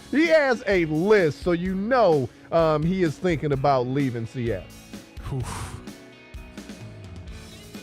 I don't even know. I may have given that one away. Oh, did you really? Because I didn't even. I said the name before we came in. When I don't remember. Yeah, see, I'm reading the comments section. Oh, okay. I was reading the chat. Yeah, there you go. The chat. No, who was that, Kuz? Emmett Golden. Yeah, I definitely would have got that one, even if you helped me out or not. Yeah, I mean, I don't see Russell Wilson being there for an extended period of time. I think he's going to be there this year. Like I always say, where there's smoke, there's fire. But at the same time, what are we talking about here? Yeah. We're talking about the Seattle Seahawks, who are constantly in the running to make a playoff run, who have a top 5 quarterback right now in this league, who was an MVP favorite up until like week 10, week 11. And now you're getting rid of him? I don't know. To me, that would be even more crazy than Deshaun Watson leaving Houston. And believe me, that's crazy. Like that's wild. That's weird, wild stuff, everybody, a la Johnny Carson. And we'll see. But I just have a hard time fathoming Russell Wilson playing on a different team that's not the Seattle Seahawks. Like, I never thought I'd see the day, but time will tell. But, Kuz, I think you got some, we have a little segment to kind of end the show every once in a while where you just play some random audio clips, regardless of the genre. It might be football, might be soccer. Who knows where we're going? It's a deep rabbit hole. Yep. But hit me with some of these random clips, and let's see what we got today I can comment on real quick before we head out here. Yeah, a lot of football on this one. This one's from Matt Jones talking about Brady. Okay. I sort of think Tom Brady has made it to where all of these guys, at least for the next few years, are going to be a little delusional. And what I mean by that is I think in years past when you had a franchise quarterback that was great, they stayed with the same team their entire career until it was obvious that they had lost their skill, and then that team gives them up, and they might go somewhere else, but everybody understood why that happened. We understood why Joe Montana ended up with the Chiefs. We understood why Peyton Manning ended up with the Broncos. And then here comes Tom Brady, a quarterback who could still play, and then just ended up in Tampa Bay. And I think it's made a lot of these quarterbacks who have been sort of wedded to a franchise to say, well, if Tom Brady's the best to ever do it, if he's still loved in New England and he could go do that and they kind of all have moved on, then I could do it too. Interesting. Is that Matt Jones, like the former Jacksonville Jaguar Matt Jones? I mean, I'm sure there's a lot of Matt Joneses out there. I'm not sure. It says just ESPN analysts on Okay, here. interesting. Yeah. He makes up some valid points, but let's be honest though. There's only one Tom Brady. There's only one GOAT. And I'm not taking anything away from Tom Brady and what he accomplished in Tampa Bay. Right? I did not have him going to the Super Bowl. I had the Saints winning the division, and I had the Saints going to the Super Bowl. So props to Tom Brady. If the shoe fits, if the situation makes sense, then sure. But like, how many quarterbacks out there, set aside from Aaron Rodgers, Russell Wilson, Deshaun Watson, can go say, all right, I want to go play for a Super Bowl, and that team's a quarterback away from doing that. There's not a lot of teams out there I feel like that can say that right now. Like, for instance, if Aaron Rodgers goes to the Bears, something like that, I'm not saying he's going. I'm just saying a random team, the Bears, the Vikings. I mean, do they go to the Super Bowl? I'm not sure. Like, Tampa Bay was the perfect fit because they had the defense. They had the wide receivers. They had the weapons. They had Gronk. They had the offensive philosophy. It was a match made in heaven for Tom Brady in Tampa Bay. I'm just saying not all those matches end up like they did in Tampa Bay. One more quick before we go to, or are we? I can play you a quick one, yeah. Let's get a quick one in. This is Peter Burns. So it almost puts Drew Brees in a tough situation because let's say that Drew Brees does want to come back. What if he says, you know what, I thought I was ready to walk away, but I'm not. And then now, all of a sudden, you've got the mayor in on it. You've got us talking about it. Everyone's talking about it. If you don't extinguish this pretty quick and it doesn't happen, Russell goes somewhere else or stays with Seahawks and Drew decides to come back, people are going to look at this and go, oh, man, we could have had Russell Wilson. That's all I need. I talked about it before. Yeah. The Saints are in an awkward situation right now because Drew Brees has done so much for that organization. He's a legend. But at the same time, how much does he have left in the tank when you got a bright-eyed and bushy-tailed Russell Wilson staring you down in his sights? It's an awkward situation with the Saints. A non-awkward situation taking place tomorrow. We got Brent Martineau coming off vacation, well-rested and reassured, I assume. He better bring his A game, man. We got stuff to talk about. For Austin Lane, for Justin Kuz, appreciate you guys turning in. We have the full squad back tomorrow. Tune in, check us out. Y'all have a great night. Stay casual. Be safe. We're out. Peace. Recently, a new client called me and started by saying, Mr. Morgan, I really need your help, but I'm just a nobody. Those words stunned me, and I immediately called him back. At Morgan & Morgan, our goal is to level the playing field